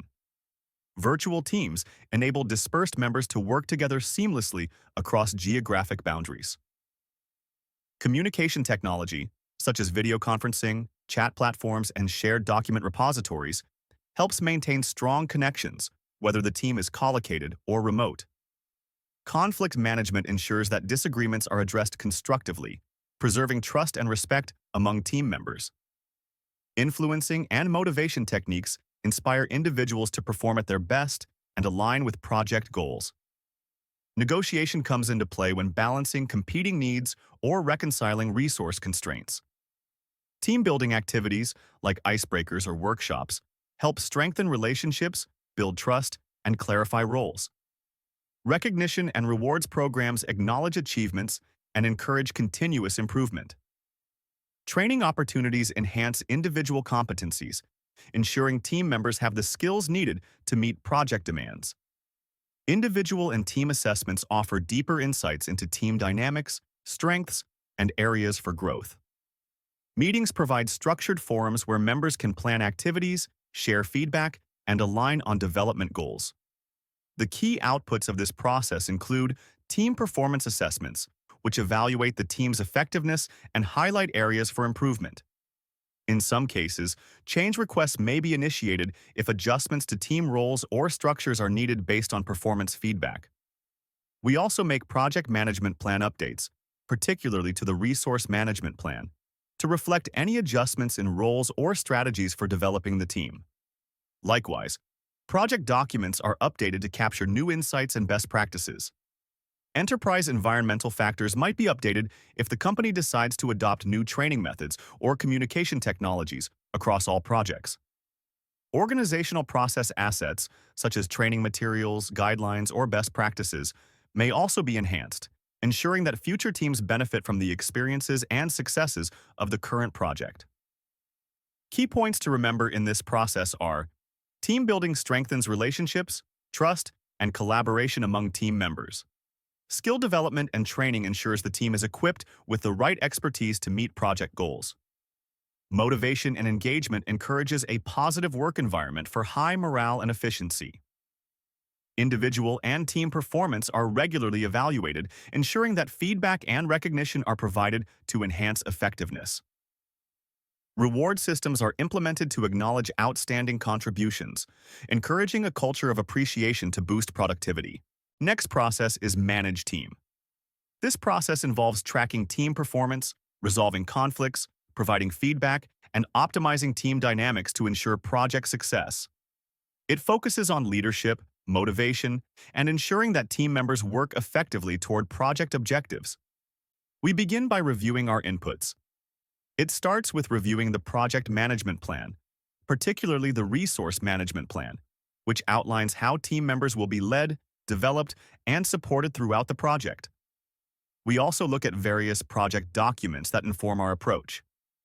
These include the issue log, which records ongoing problems that might affect team morale or productivity. The lessons learned register, which captures past insights on team dynamics.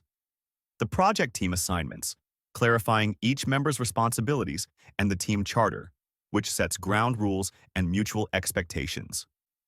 Alongside these documents, we examine work performance reports to gauge how well the team is meeting performance targets. Team performance assessments provide deeper insights into areas like collaboration, communication, and skill gaps.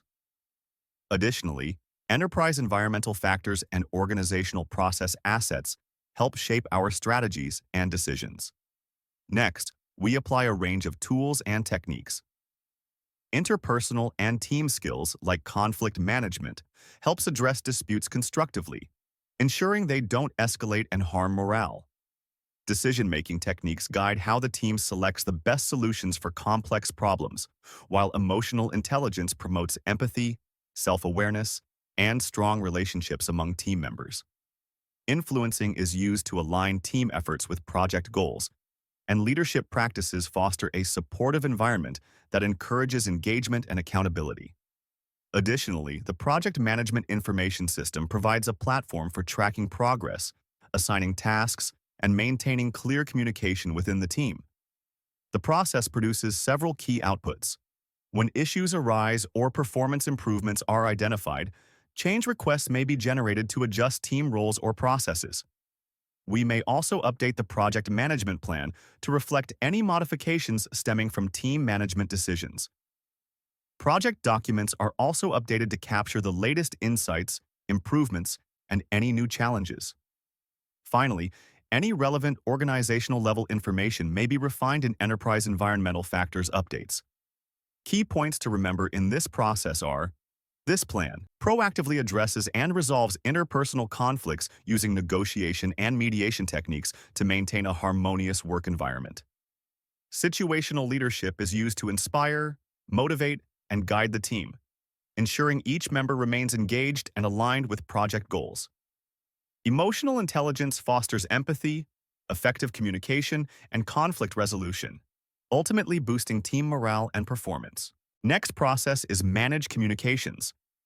This process ensures that project information is generated, collected, distributed, stored, and ultimately disposed of in a timely and effective manner. This process ensures that the right information reaches the right stakeholders at the right time and in the appropriate format. We begin with our inputs. The project management plan, especially the communications management plan, sets the strategy for what information needs to be shared, when, and through which channels. Resource management plan and stakeholder engagement plan also influence how information is shared. We then review various project documents, including the change log and issue log, which detail recent or ongoing changes and issues that might need broadcasting to stakeholders, and the lessons learned register, which captures prior insights about effective or ineffective communication practices. The quality report and risk report may highlight areas where targeted communication is necessary, while the stakeholder register helps identify the recipients and channels for each communication. Additionally, work performance reports provide up-to-date metrics and status information to be shared with the appropriate audiences. Throughout this process, enterprise environmental factors and organizational process assets shape how communications are planned and executed. With these inputs in mind, we apply several tools and techniques to manage communications effectively. Communication technology includes selecting the right platforms, such as email, instant messaging, video conferencing, or document sharing systems, ensures efficient and reliable information exchange. Communication methods helps determine whether communication should be push, pull, or interactive. This helps align the message with stakeholder needs. Communication skills include communication competence, which is the ability to clearly and effectively exchange information and understand others in a meaningful way. Techniques like feedback, nonverbal communication, and presentations ensure clarity and engagement. Project Management Information System streamlines the distribution and archiving of project information. Project reporting keeps stakeholders informed of project progress and performance. Interpersonal and team skills, including active listening and feedback, ensure messages are clear and received as intended. Meetings provide structured opportunities to discuss updates, address concerns, and refine communication strategies. The outputs of this process are critical for keeping the project on track. We produce project communications, the documented, distributed information that keeps stakeholders updated on project progress. When needed, project management plan updates are made, particularly to the communications management plan or stakeholder engagement plan, to reflect improvements or changes. In addition, project documents updates incorporate any new communication-related insights. If the organization adopts new communication tools, templates, or best practices as a result of this process, those become part of the organizational process assets updates. Key points to remember in this process are: effectiveness of communication channels are continuously monitored, and real-time adjustments are made based on stakeholder feedback and changing project needs. Appropriate communication tools like emails, dashboards, meetings are used to streamline information sharing and record keeping. Effective communication prevents misunderstandings, aligns stakeholders, and ensures decisions are based on accurate, timely information. Next process is implement risk responses. This process involves executing the risk response plans that were developed to address identified project risks. It ensures that the planned risk responses are carried out effectively, with responsibilities assigned, resources allocated, and performance monitored to address the risk impacts. We start by reviewing the project management plan, particularly the risk management plan, which details the risk response strategies agreed upon during planning. We also consult project documents, offer historical context, and current challenges that inform our response efforts. Organizational process assets provide guidelines to ensure responses are aligned with organizational best practices. Next, we apply several tools and techniques. Expert judgment plays a critical role by drawing on the insights of risk management specialists and experienced project professionals to determine the best response strategies. Interpersonal and team skills, such as influencing, are used to secure the necessary buy-in from stakeholders and team members for implementing the responses. In many cases, a project management information system is used to track risk response activities, document outcomes, and facilitate communication across the project. The process generates several outputs. If newly discovered information or shifts in project conditions necessitate modifications to scope, schedule, or resources, change requests may be issued for approval. We also update project documents to reflect the implemented responses and any outcomes or lessons learned from them. Key points to remember in this process are: recognizing risk triggers is critical because they indicate the right time to activate the planned risk response actions. Risk owners ensure that the response strategies are executed effectively, allocate required resources, and adjust responses as needed. Risk register and project documentation are updated to capture the outcomes of risk responses, feeding lessons learned back into the organization for future risk management improvements. Next process is conduct procurements. This process involves obtaining seller responses, selecting qualified sellers, and formalizing contractual agreements to acquire goods, services, or results needed for the project. This process ensures that project needs are met through effective collaboration with external suppliers. It begins by reviewing the project management plan, paying particular attention to the procurement management plan, which outlines the procedures for acquiring external resources. Other plan components, such as the scope, requirements, communications, risk, configuration management plan, including the cost baselines, ensure that procurement activities remain consistent with the project's objectives, constraints, and defined processes. Next, we consult various project documents. Lessons learned. Register provides insights from past procurements, while the project schedule highlights the timing of procurement activities. Requirement. Documentation helps ensure that solicitations accurately reflect the project's needs, and the risk register reveals potential uncertainties that might influence contract terms.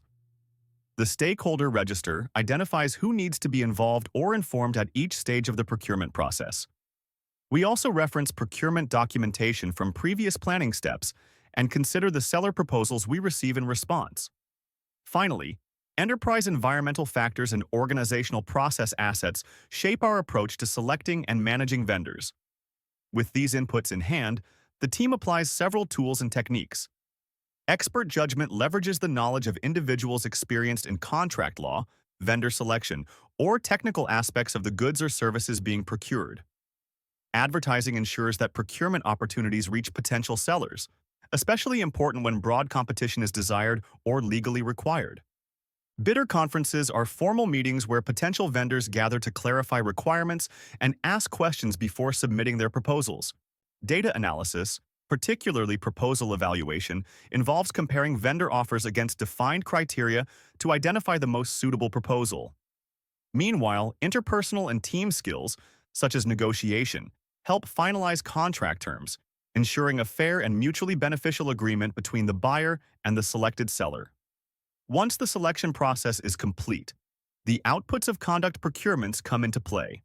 The project team identifies the selected sellers and formalizes agreements that outline the scope, deliverables, timelines, and payment terms. If awarding a contract prompts modifications to project scope, schedule, or budget, The team issues change requests for approval. Project management plans, including the performance baselines, are updated.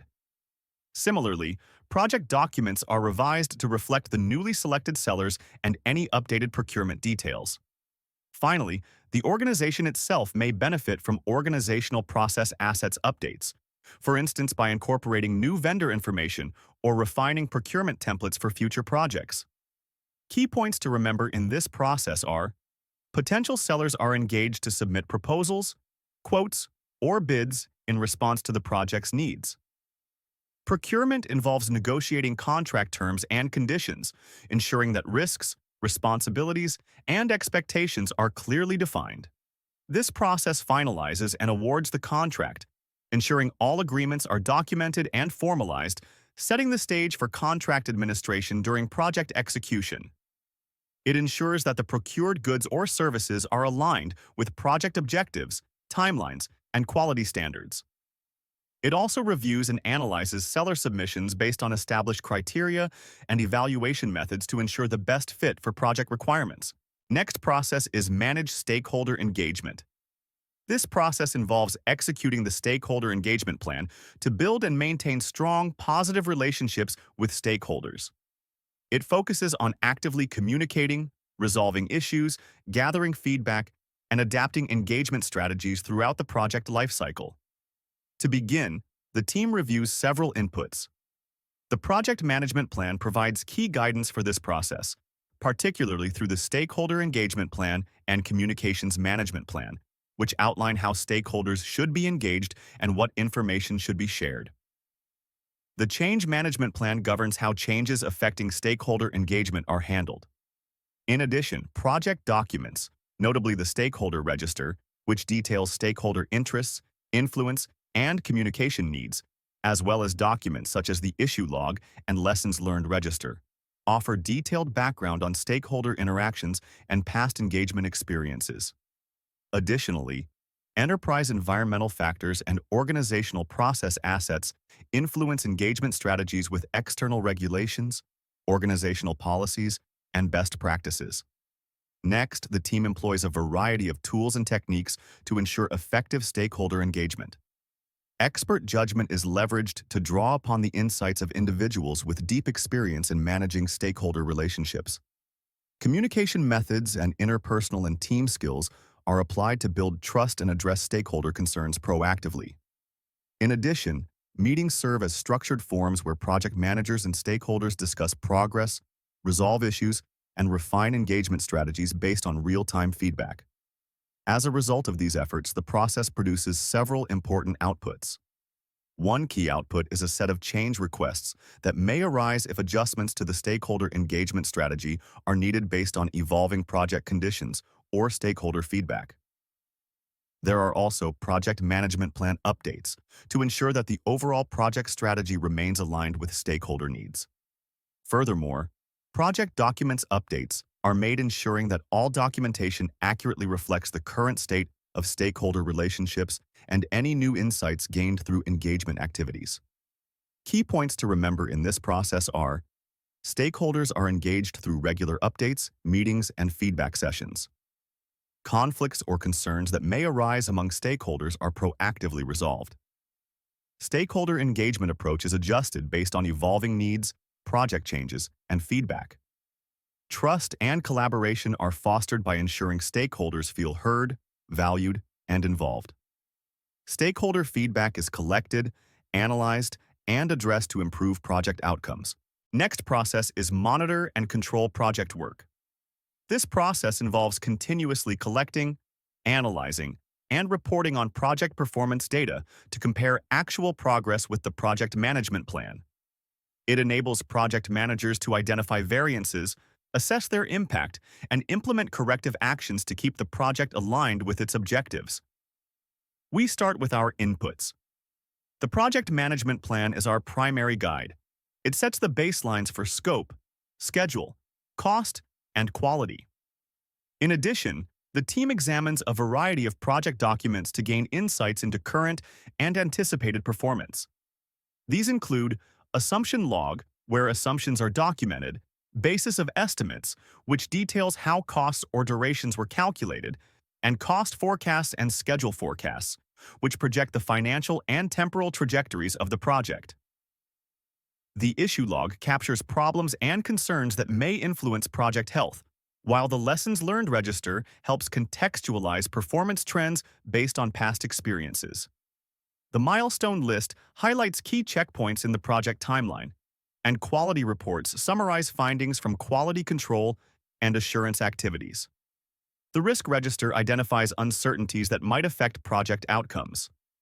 As the project progresses, the team collects work performance information, the raw data from executing tasks, and compares it to planned metrics to detect any variances. If the project involves external partnerships or vendor contracts, agreements also feed into this process, ensuring obligations and commitments are monitored. Additionally, enterprise environmental factors and organizational process assets shape how the project is monitored and controlled. With these inputs in hand, tools and techniques can be applied to interpret and act on the collected information. Expert judgment taps into the experience of seasoned professionals, while data analysis methods provide structured ways to assess project performance and identify corrective or preventive actions. Decision-making, particularly voting, helps the team prioritize actions, and meetings offer a forum for discussing progress, resolving issues, and agreeing on next steps. This process yields several key outputs. Work performance reports present consolidated, actionable summaries of how the project is performing relative to its baselines, aiding stakeholder communication and decision-making. When the team identifies necessary changes, change requests are raised for approval. If these changes are approved, they may result in project management plan updates, potentially revising the cost, schedule, or other baselines. Additionally, various project documents are updated to reflect the latest forecasts and status information. Key points to remember in this process are: this plan regularly collects and documents work performance data to gauge progress against the baseline, like scope, schedule, cost, quality. It identifies necessary changes, like corrective actions, preventive actions, or defect repairs, and initiate change requests for approval. It provides timely status reports and updates to stakeholders, ensuring transparency and informed decision-making. Performance insights are used to trigger change requests and manage modifications to the project plan as needed.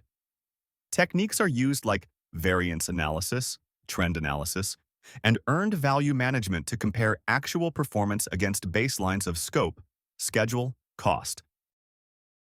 Next process is perform integrated change control. This process is a formal procedure used to review, approve, and manage changes to the project management plan, baselines, and project documents. It ensures that any modifications to the project scope, schedule, cost, or quality are carefully evaluated, authorized, and documented in a controlled manner. We begin with our inputs. The process kicks off with the project management plan, which lays out the overall approach and includes critical components establishing what is approved and how changes should be managed. We also review relevant project documents to understand the background, rationale, and potential impacts of each proposed change. Work performance reports give us real-time insights into how the project is progressing and highlight any performance issues that might trigger a change. Additionally, change requests from various sources are gathered, representing proposals to modify the project scope, schedule, cost, or quality. Enterprise environmental factors and organizational process assets provide the context and standards for how changes are assessed and documented. Next, we apply a robust suite of tools and techniques to analyze and decide on these proposed changes. Expert judgment is essential, as it leverages the knowledge of experienced subject matter experts to assess the potential impact of each change. We use change control tools, often automated systems that track and manage change requests, to streamline the process and maintain full traceability. Data analysis techniques help quantify the effect of changes on project baselines. Decision-making methods ensure that the chosen changes align with stakeholder expectations and project objectives. Meetings offer a forum for discussing proposed changes, clarifying questions, and achieving consensus among the project team and relevant stakeholders. The process culminates with several key outputs. Approved changes are documented as approved change requests, which become the basis for updating the project. These changes lead to project management plan updates, modifying sections like the change management plan, cost baseline, or schedule baseline, and project documents updates, ensuring that every aspect of the project reflects the latest approved modifications. Key points to remember in this process are: all change requests are rigorously reviewed to assess their impact on project objectives, baselines, and constraints. Change Control Board either approves, defers, or rejects request based on its impact, benefits, and alignment with overall project goals. Changes are documented in issue log and communicated to all stakeholders, ensuring that everyone is informed of the modifications and the rationale behind them. In Agile, minor changes in building product are managed by team. Changes having impact on business are typically approved by product owner. A project manager should proactively eliminate needs for unnecessary changes. Changes already documented as risks should be dealt with their potential responses and not needed to be forwarded to the Change Control Board. Next process is Validate Scope. This process involves reviewing completed project deliverables with the customer or sponsor to formally confirm that they meet the documented acceptance criteria. It is the step where the project team and stakeholders agree that the deliverables are complete and acceptable, thereby ensuring that the project scope has been achieved as planned.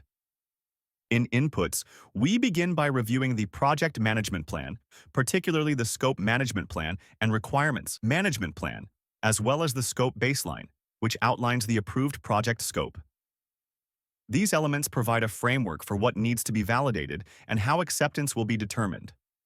We also consult various project documents to gather the information needed for validation. The Lessons Learned Register may offer insights into past validation efforts and highlight best practices or pitfalls to avoid. Quality reports can reveal whether deliverables have passed necessary checks and meet organizational standards. The requirements documentation lists all stakeholder requirements, and the requirements traceability matrix links those requirements to their origins, helping us ensure that each requirement has been fulfilled. Additionally, the team examines verified deliverables, which have already passed quality control inspections, and work performance data, capturing real-time performance measures of completed tasks. To carry out validation, we employ two main tools and techniques. Inspection involves a detailed examination of the deliverables through methods like reviews, audits, or walkthroughs to confirm they match the agreed-upon specifications. Decision-making, often using voting techniques, helps the team and key stakeholders formally accept or reject deliverables based on the inspection findings. Several outputs result from this process. If the deliverables meet the acceptance criteria, they become accepted deliverables, which can be handed over to the customer or end users. We also generate work performance information, providing an analyzed view of how well the deliverables align with scope requirements. If gaps or changes are identified, change requests may be raised to address modifications to scope, schedule, or other project components. Finally, we update project documents to reflect the outcomes of validation and any lessons or adjustments stemming from the acceptance process. Key points to remember in this process are: deliverables checked from control quality are then verified to customers or sponsor in Validate Scope process. Deliverables are compared against the project scope statement, requirements, and acceptance criteria to ensure they are complete and accurate. Sign-off is secured from stakeholders on the completed deliverables, confirming they meet the predetermined acceptance criteria. If deliverables are rejected, reasons are documented and change request is initiated to address gaps. In Agile, scope validation is done at the end of each iteration with the customer. This process takes acceptance of interim deliverables, whereas final acceptance for the project is taken in the close project or phase process. Next process is control scope. This process involves monitoring the status of the project and product scope, ensuring that all work remains within the agreed-upon scope baseline. It identifies and manages changes to the project scope through formal change control procedures, helping to prevent scope creep and maintain alignment with project objectives. In the control scope process, the project team monitors the project's scope and manages any changes to the scope baseline to ensure that all work, and only the approved work, is completed.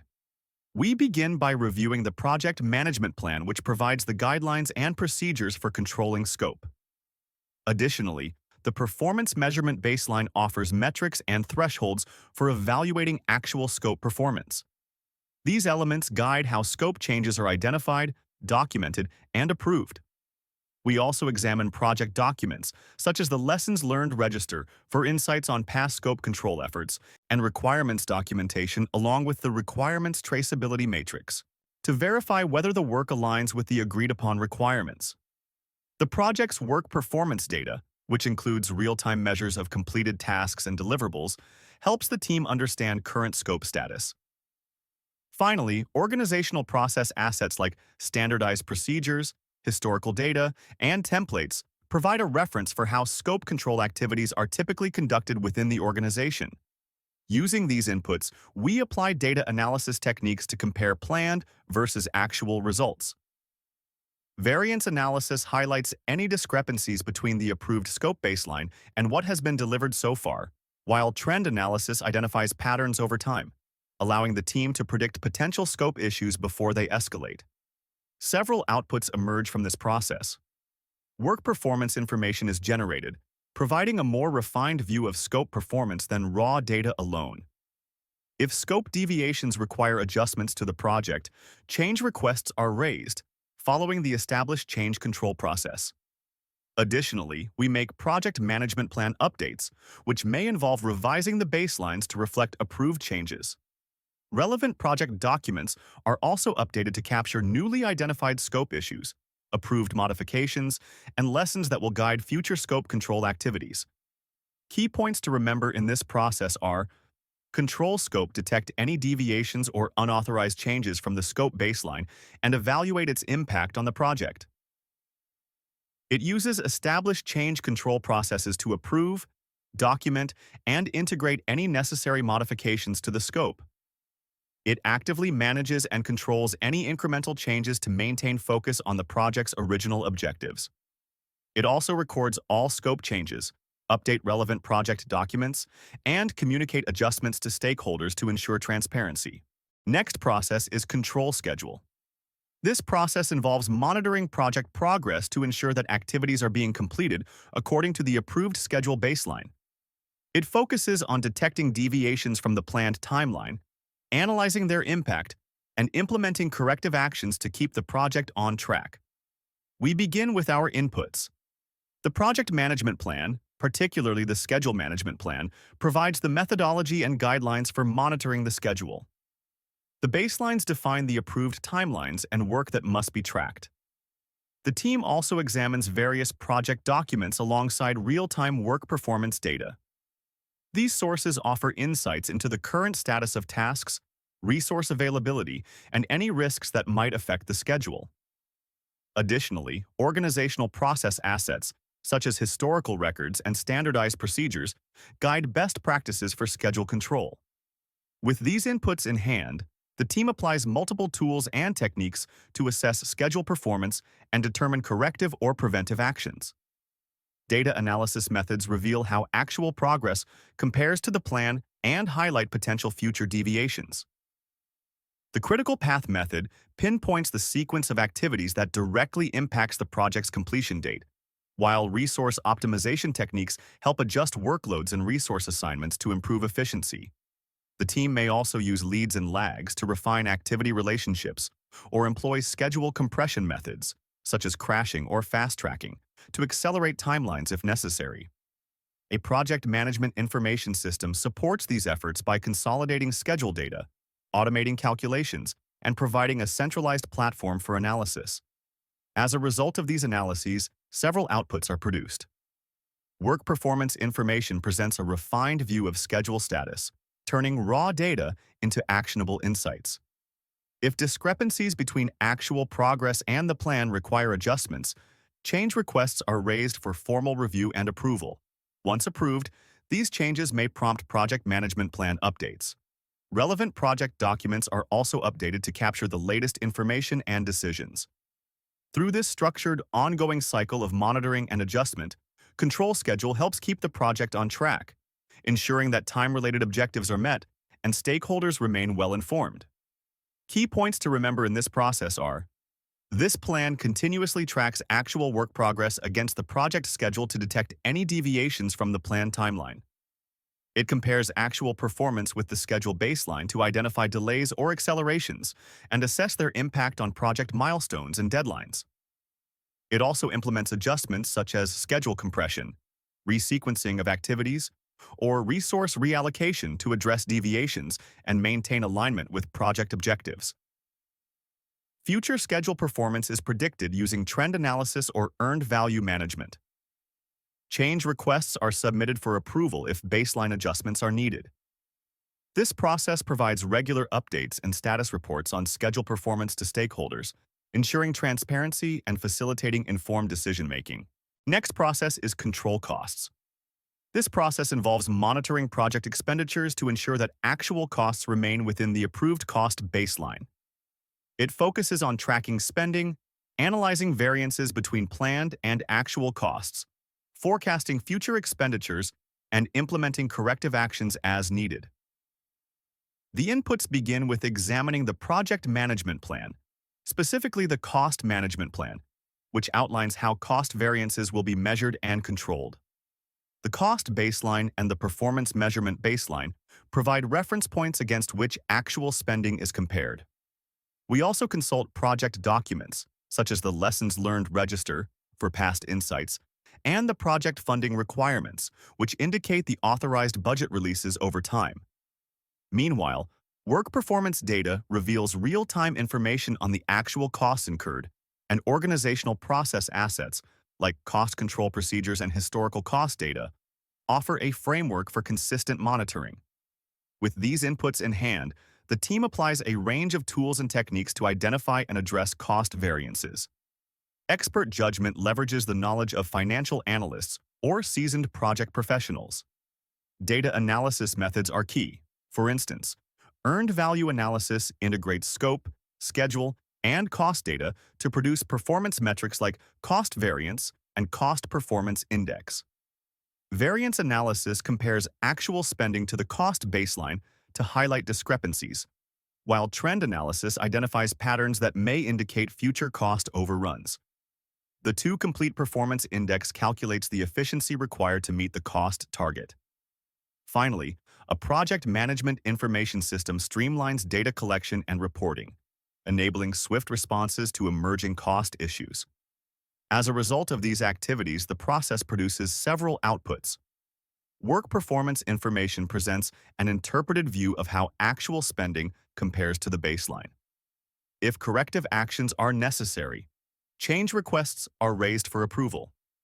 The team may also issue cost forecasts, predicting final costs based on current performance trends. If approved changes alter the budget, project management plan updates follow, potentially affecting the cost management plan, cost baseline, or the performance measurement baseline. Additionally, we update project documents to reflect newly discovered insights or decisions made during cost control. By following this structured approach, control costs ensures the project remains on budget and that stakeholders are informed of any financial variances in a timely manner. Key points to remember in this process are: control cost continuously tracks and records actual spending against the cost baseline using tools such as earned value management. It predicts future spending trends and estimates the final cost at project completion, enabling proactive budget management. It regularly communicates cost performance data to stakeholders, providing transparency and supporting informed decision-making. Leftover contingency reserves are assessed for unforeseen risks. Change requests are initiated if management reserve is required to be added to the cost baseline. Next process is control quality. This process ensures that project deliverables meet predefined quality standards and requirements. It involves monitoring and testing work results, identifying defects, and implementing corrective actions to maintain quality consistency. This process helps verify that outputs align with customer expectations and project objectives before formal acceptance. Input starts with reviewing the project management plan, particularly the quality management plan, which lays out the policies, procedures, and metrics used to evaluate quality. The team also consults various project documents, including the Lessons Learned Register for past insights, quality metrics that define acceptable performance levels, and test and evaluation documents detailing the methods and criteria for verifying deliverables. Additionally, approved change requests are important to track, as they may alter quality requirements or introduce new acceptance criteria. Deliverables themselves are inspected for conformance, while work performance data offers real-time information about the execution of tasks. Finally, enterprise environmental factors and organizational process assets help guide consistent quality control practices. To assess and confirm quality, the team employs several tools and techniques. Data gathering involves methods like checklists, statistical sampling, and questionnaires, genre surveys, to collect information on process adherence and deliverable conformance. Data analysis, through performance reviews or root cause analysis, helps interpret findings and pinpoint areas of improvement. Inspection activities, such as product evaluations and audits, are critical for verifying whether deliverables match the specified requirements. Testing product evaluations may be used to validate functionality, reliability, or other quality attributes. Data representation tools visually illustrate trends and potential outliers, while meetings bring stakeholders together to discuss results, address issues, and decide on next steps. Several outputs arise from this process. Quality control measurements document the results of inspections, tests, and reviews, providing evidence of whether deliverables meet quality standards. When deliverables pass inspection, they become verified deliverables ready for formal acceptance in the validate scope process. Meanwhile, work performance information translates raw data into insights that can inform decision-making. If issues or variances are detected, the team may raise change requests to adjust processes, revise baselines, or modify deliverables. In turn, project management plan updates might follow if significant changes to quality procedures are approved. Finally, various project documents are updated to capture new information about quality performance, ensuring the project's knowledge base remains current. Key points to remember in this process are: control quality evaluates deliverables through inspections, audits, and testing to detect defects or deviations. It uses statistical techniques like control charts, Pareto analysis, and cause and effect diagrams to analyze quality trends. It ensures that verified deliverables meet quality standards before handing them over for stakeholder approval in validate scope process. Agile uses tools like cost of change, frequent verification and validation, retrospectives to maintain quality checks. In this process, actual deliverables are compared against quality standards to identify any variances or defects. Next process is control resources. This process involves monitoring and managing the physical and human resources assigned to a project to ensure they are used as planned and are meeting performance expectations. This process tracks resource utilization, identifies variances between planned and actual usage, and implements corrective actions to optimize resource allocation and performance throughout the project lifecycle. Inputs involve reviewing the project management plan, particularly the resource management plan, which outlines how resources are to be monitored and controlled. We then consult various project documents, such as the Lessons Learned Register for past insights, physical resource assignments, which detail what resources are currently allocated, the resource breakdown structure and resource requirements, showing how resources are structured and what quantities are needed, and the risk register, identifying uncertainties that may impact resource usage. Additionally, the team examines work performance data to see how resources are actually being consumed, while agreements define any contractual obligations regarding resource supply. Finally, organizational process assets, such as standardized procedures or historical data, guide best practices for resource control. Using these inputs, the team applies several tools and techniques to manage resources effectively. Data analysis methods are used to identify potential shortages, surpluses, or inefficiencies. Problem-solving offers a structured approach for resolving resource-related issues. Meanwhile, interpersonal and team skills, particularly negotiation and influencing, help secure additional resources or reallocate existing ones when conflicts or shortages arise. Lastly, a project management information system supports data tracking, reporting, and coordination among team members. From these activities, several outputs are produced. Work performance information offers a refined perspective on resource usage, highlighting variances from the plan.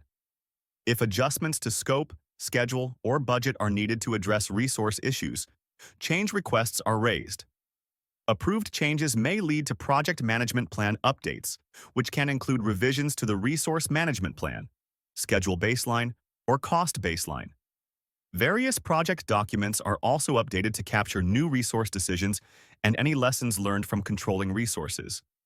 Key points to remember in this process are: this process continuously tracks the actual use of resources against the resource management plan and resource calendars. It ensures that both human resources and physical assets are performing efficiently and effectively to meet project objectives. Adjustments such as reassigning tasks or reallocating equipment are implemented to address deviations and optimize resource usage. Next process is monitor communications. This process involves tracking and assessing the effectiveness of project communications to ensure that the right information is reaching the intended stakeholders in a timely manner. This process verifies that communication channels, methods, and content align with the communication management plan, and it incorporates stakeholder feedback to make necessary adjustments for improved clarity and engagement. We begin by reviewing the project management plan, focusing on elements such as the resource management plan, communications management plan, and stakeholder engagement plan to understand how communications are structured and delivered. We also examine project documents for insights into any communication challenges or improvements needed. Additionally, work performance data provides real-time information on whether communications are meeting their intended objectives. Lastly, enterprise environmental factors and organizational process assets further shape our approach to monitoring communications. With these inputs in hand, we apply several tools and techniques to evaluate and refine our communication practices. Expert judgment leverages the knowledge of communication specialists and project leaders, while a project management information system helps track and store project information for easy access. Data representation tools allow the team to visualize how effectively each stakeholder is being reached and whether adjustments are needed. Interpersonal and team skills, particularly observation and conversation, enable project managers to gauge stakeholder satisfaction firsthand. Finally, meetings offer a structured forum for discussing feedback, identifying gaps, and determining any corrective actions required. From these efforts, we produce several outputs. Work performance information translates raw data into insights about how well communications are meeting stakeholder needs.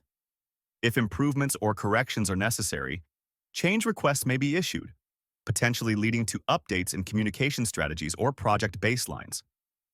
These modifications can result in project management plan updates. We also make project documents updates to reflect the latest developments. Key points to remember in this process are: this process ensures that messages are being delivered and understood as intended, and that the communication methods are meeting stakeholder needs. It gathers feedback from stakeholders to assess the clarity, timeliness, and usefulness of communications, allowing for continuous improvement. It uses performance metrics and communication audits to evaluate the efficiency and impact of communication activities against the communication management plan. Monitoring efforts are aligned with stakeholder engagement to ensure that communication supports overall project goals and builds trust among stakeholders. Next process is monitor risks. This process involves continuously tracking identified risks, reviewing the effectiveness of risk responses, and identifying new risks throughout the project lifecycle. It ensures that risk management strategies remain effective and relevant, enabling proactive adjustments to mitigate adverse impacts and capitalize on opportunities.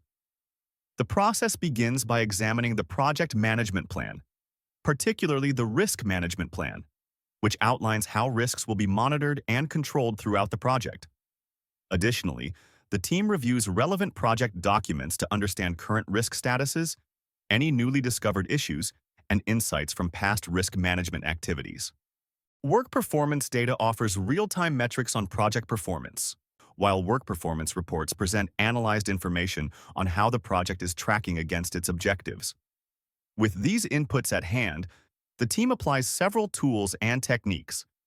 Data analysis methods allow the team to compare planned risk responses against actual outcomes, highlighting any discrepancies that need attention.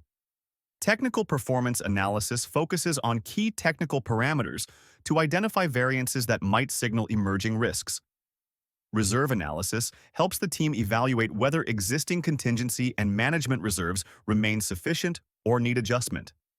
Audits provide a formal review of risk management processes, ensuring that risk responses are carried out as planned and remain effective.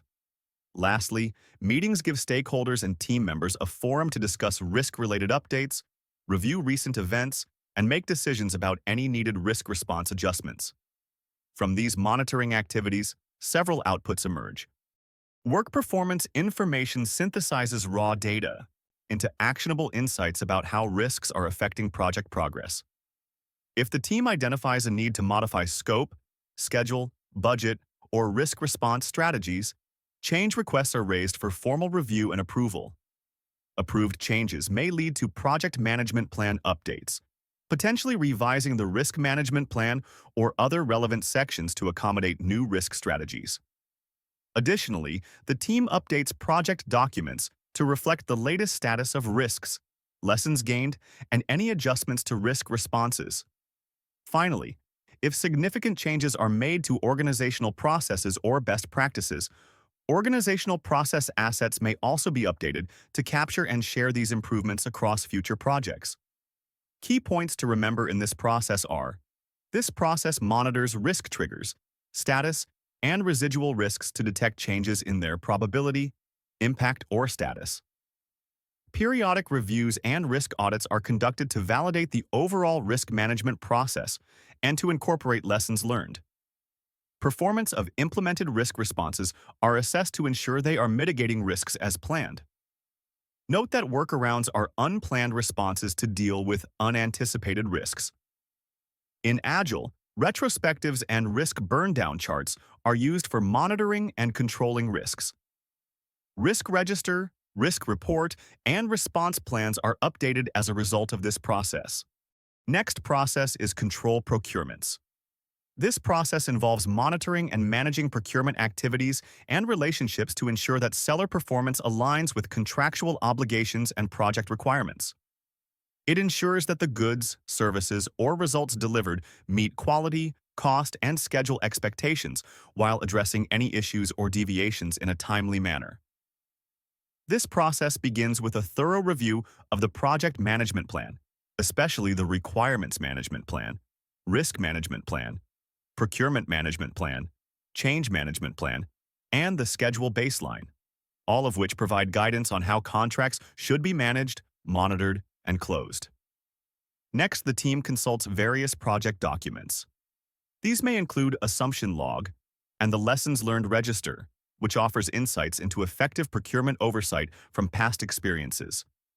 The milestone list and quality reports help the team verify whether contract deliverables are meeting defined standards on schedule, while the requirements documentation and requirements traceability matrix confirm that procured items align with stakeholder expectations. The risk register and stakeholder register highlight potential uncertainties and key parties involved in or affected by the procurement process. Additionally, agreements, like formal contracts, and other procurement documentation, like proposals and purchase orders, define what vendors must deliver, while approved change requests may modify the scope or terms of these arrangements. Throughout the process, the team relies on work performance data to see real-time progress on cost, quality, and schedule, and takes into account enterprise environmental factors along with organizational process assets to maintain consistency and compliance. To evaluate and correct any deviations, the project team employs several tools and techniques. Expert judgment draws on the knowledge of contract managers and legal advisors to interpret vendor performance and contractual nuances. Claims administration addresses disputes or potential breaches following established protocols for resolution. Through data analysis, such as performance reviews or earned value assessments, the team can detect cost overruns or schedule slippage early. Inspections verify that deliverables meet the specified requirements, while audits provide a more formal review of processes and outcomes to ensure compliance with organizational and contractual standards. Several outputs result from these activities. When all contractual obligations are fulfilled, closed procurements signify the formal conclusion of each contract. The team also generates work performance information, providing analyzed data on vendor performance and contract status. If new information or lessons emerge, procurement documentation is updated, reflecting the latest contract details, change orders, and performance records. If issues require modifications to the contract or project scope, change requests are raised. In turn, project management plan updates may be required if contract changes affect the broader project. Relevant project documents are also revised to capture any new insights or decisions. Finally, organizational process assets may be updated if the organization adopts improved procurement processes, new templates, or refined contract guidelines as a result of these lessons learned. Key points to remember in this process are: seller performance are continuously tracked and verified to ensure that deliverables meet the contract specifications and project standards. Change requests to contracts like scope adjustments, extensions, etc., is administered through Perform Integrated Change Control. It addresses claims, disagreements, or breaches of contract like delays, non-compliance. It reviews and approves invoices, ensuring alignment with payment terms and milestones. It ensures thorough maintenance records of procurement activities, performance metrics, and change requests to ensure transparency and accountability. Procurement closure is processed after work is completed or termination is applied in case if the project no longer serves the purpose. Next process is monitor stakeholder engagement. This process involves continuously collecting and analyzing information on stakeholder interactions and relationships to ensure that stakeholder expectations are being met. It is focused on evaluating the effectiveness of the stakeholder engagement strategies, identifying issues or gaps, and making adjustments as necessary to maintain strong and supportive stakeholder relationships throughout the project lifecycle.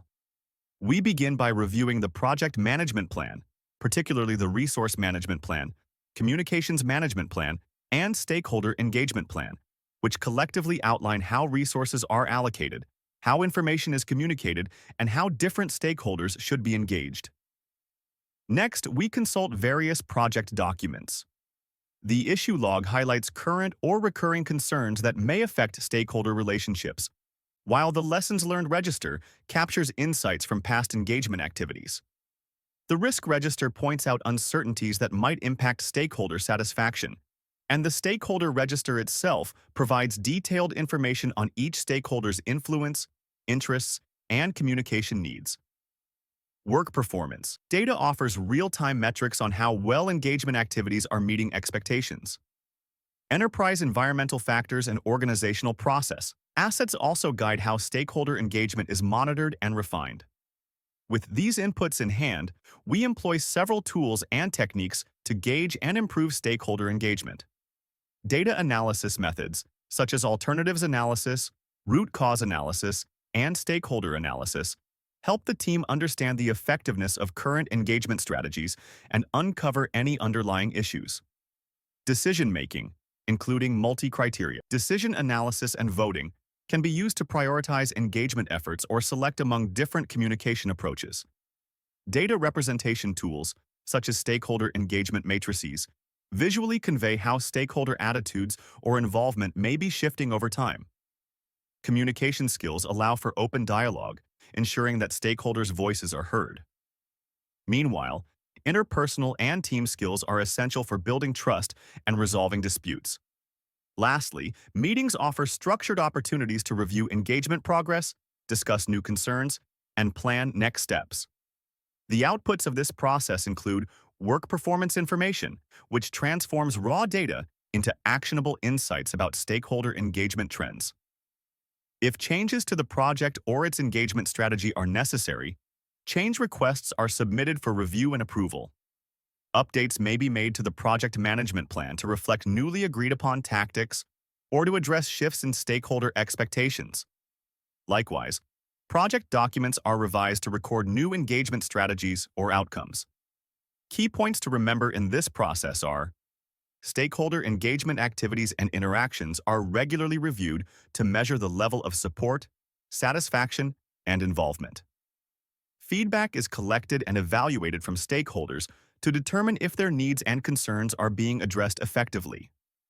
Stakeholder engagement is reviewed against the stakeholder engagement plan to detect deviations. Metrics and surveys are used to gauge the impact of communication and engagement strategies on stakeholder perceptions and project outcomes. Project documents are updated and reported to ensure transparency and accountability in stakeholder management. Next process is close project or phase. This process involves formally completing all project or phase activities, ensuring that all work is finished, deliverables are accepted by the customer or sponsor, and all project documentation is finalized. This process marks the formal end of a project or a project phase, consolidates lessons learned, and updates organizational process assets for future projects. The close project or phase process finalizes all activities across the project, or a specific phase, to formally conclude the work and hand off deliverables. It begins by reviewing several inputs. The project charter establishes the project's original intent and objectives, while the project management plan, with all its subsidiary plans, provides a comprehensive roadmap of how the project was executed and controlled. Various project documents offer detailed insights into the project's progression. For instance, the assumption log and change log capture evolving assumptions and scope changes. The lessons learned register records knowledge gained along the way, and the milestone list and project schedule outline major completion points. Additionally, accepted deliverables confirm that final outputs meet agreed-upon requirements, and business documents, such as the business case and benefits management plan, provide context on the project's expected value and long-term benefits. Any agreements, contracts, or other formal arrangements, and procurement documentation are also considered to ensure all contractual obligations are settled. Lastly, organizational process assets, including closing procedures, templates, and historical records, guide how closure activities should be conducted within the organization. With these inputs at hand, the project team applies a variety of tools and techniques to systematically conclude the project. Expert judgment draws on the knowledge of experienced professionals who understand closure best practices. Data analysis methods, including document analysis, regression analysis, trend analysis, and variance analysis, help the team assess performance, confirm completion of deliverables, and identify root causes of any deviations. Meetings provide a structured environment to gather final feedback from stakeholders, verify that all project objectives have been met, and discuss lessons that may inform future projects. As a result, the process generates several outputs. Project documents. Updates ensure that final information, such as costs, schedules, and risk outcomes, is accurately captured. The lessons learned register is finalized, consolidating key takeaways and improvement opportunities. The final product, service, or result transition delivers the completed output to the customer or operational team, while the final report offers a high-level summary of the project's performance, outcomes, and compliance with objectives. Finally, organizational process assets, such as organizational knowledge bases and closure checklists, are updated with the newly gained insights and documentation, thereby enhancing future project endeavors. Key points to remember in this process are: formal sign-off are obtained from stakeholders that deliverables meet acceptance criteria. Procurement agreements are completed and closed, resolving any outstanding claims. Financial closure of the project, such as final payments, are processed. Team members, decommissioned equipment, and financial reserves are released and may be reassigned to another project. Successes, challenges, and improvement opportunities are documented to update organizational process assets and enhance future project performance. All project documentation, including contracts, reports, and lessons learned, are completed and archived, ensuring that knowledge is captured for future reference. This brings us to the conclusion of our detailed review of the 49 processes of project management. Congratulations on reaching this significant milestone. Now, let's turn to the examination content outline. The process domain accounts for 50% of the PMP exam questions and comprises 17 tasks. With the comprehensive knowledge you've gained from our coverage of the 49 processes, you now have a strong foundation to confidently tackle questions from each of these tasks. Now, we'll examine how these 17 tasks correlate with the processes you've just learned. Out of the 17 tasks in the process domain, integration management covers 8 tasks. Risk management covers 2 tasks, while other knowledge areas cover 1 task each. Each of these tasks is directly linked to what you've learned in the 49 processes. Thanks for watching. Don't forget to like and subscribe for more great content.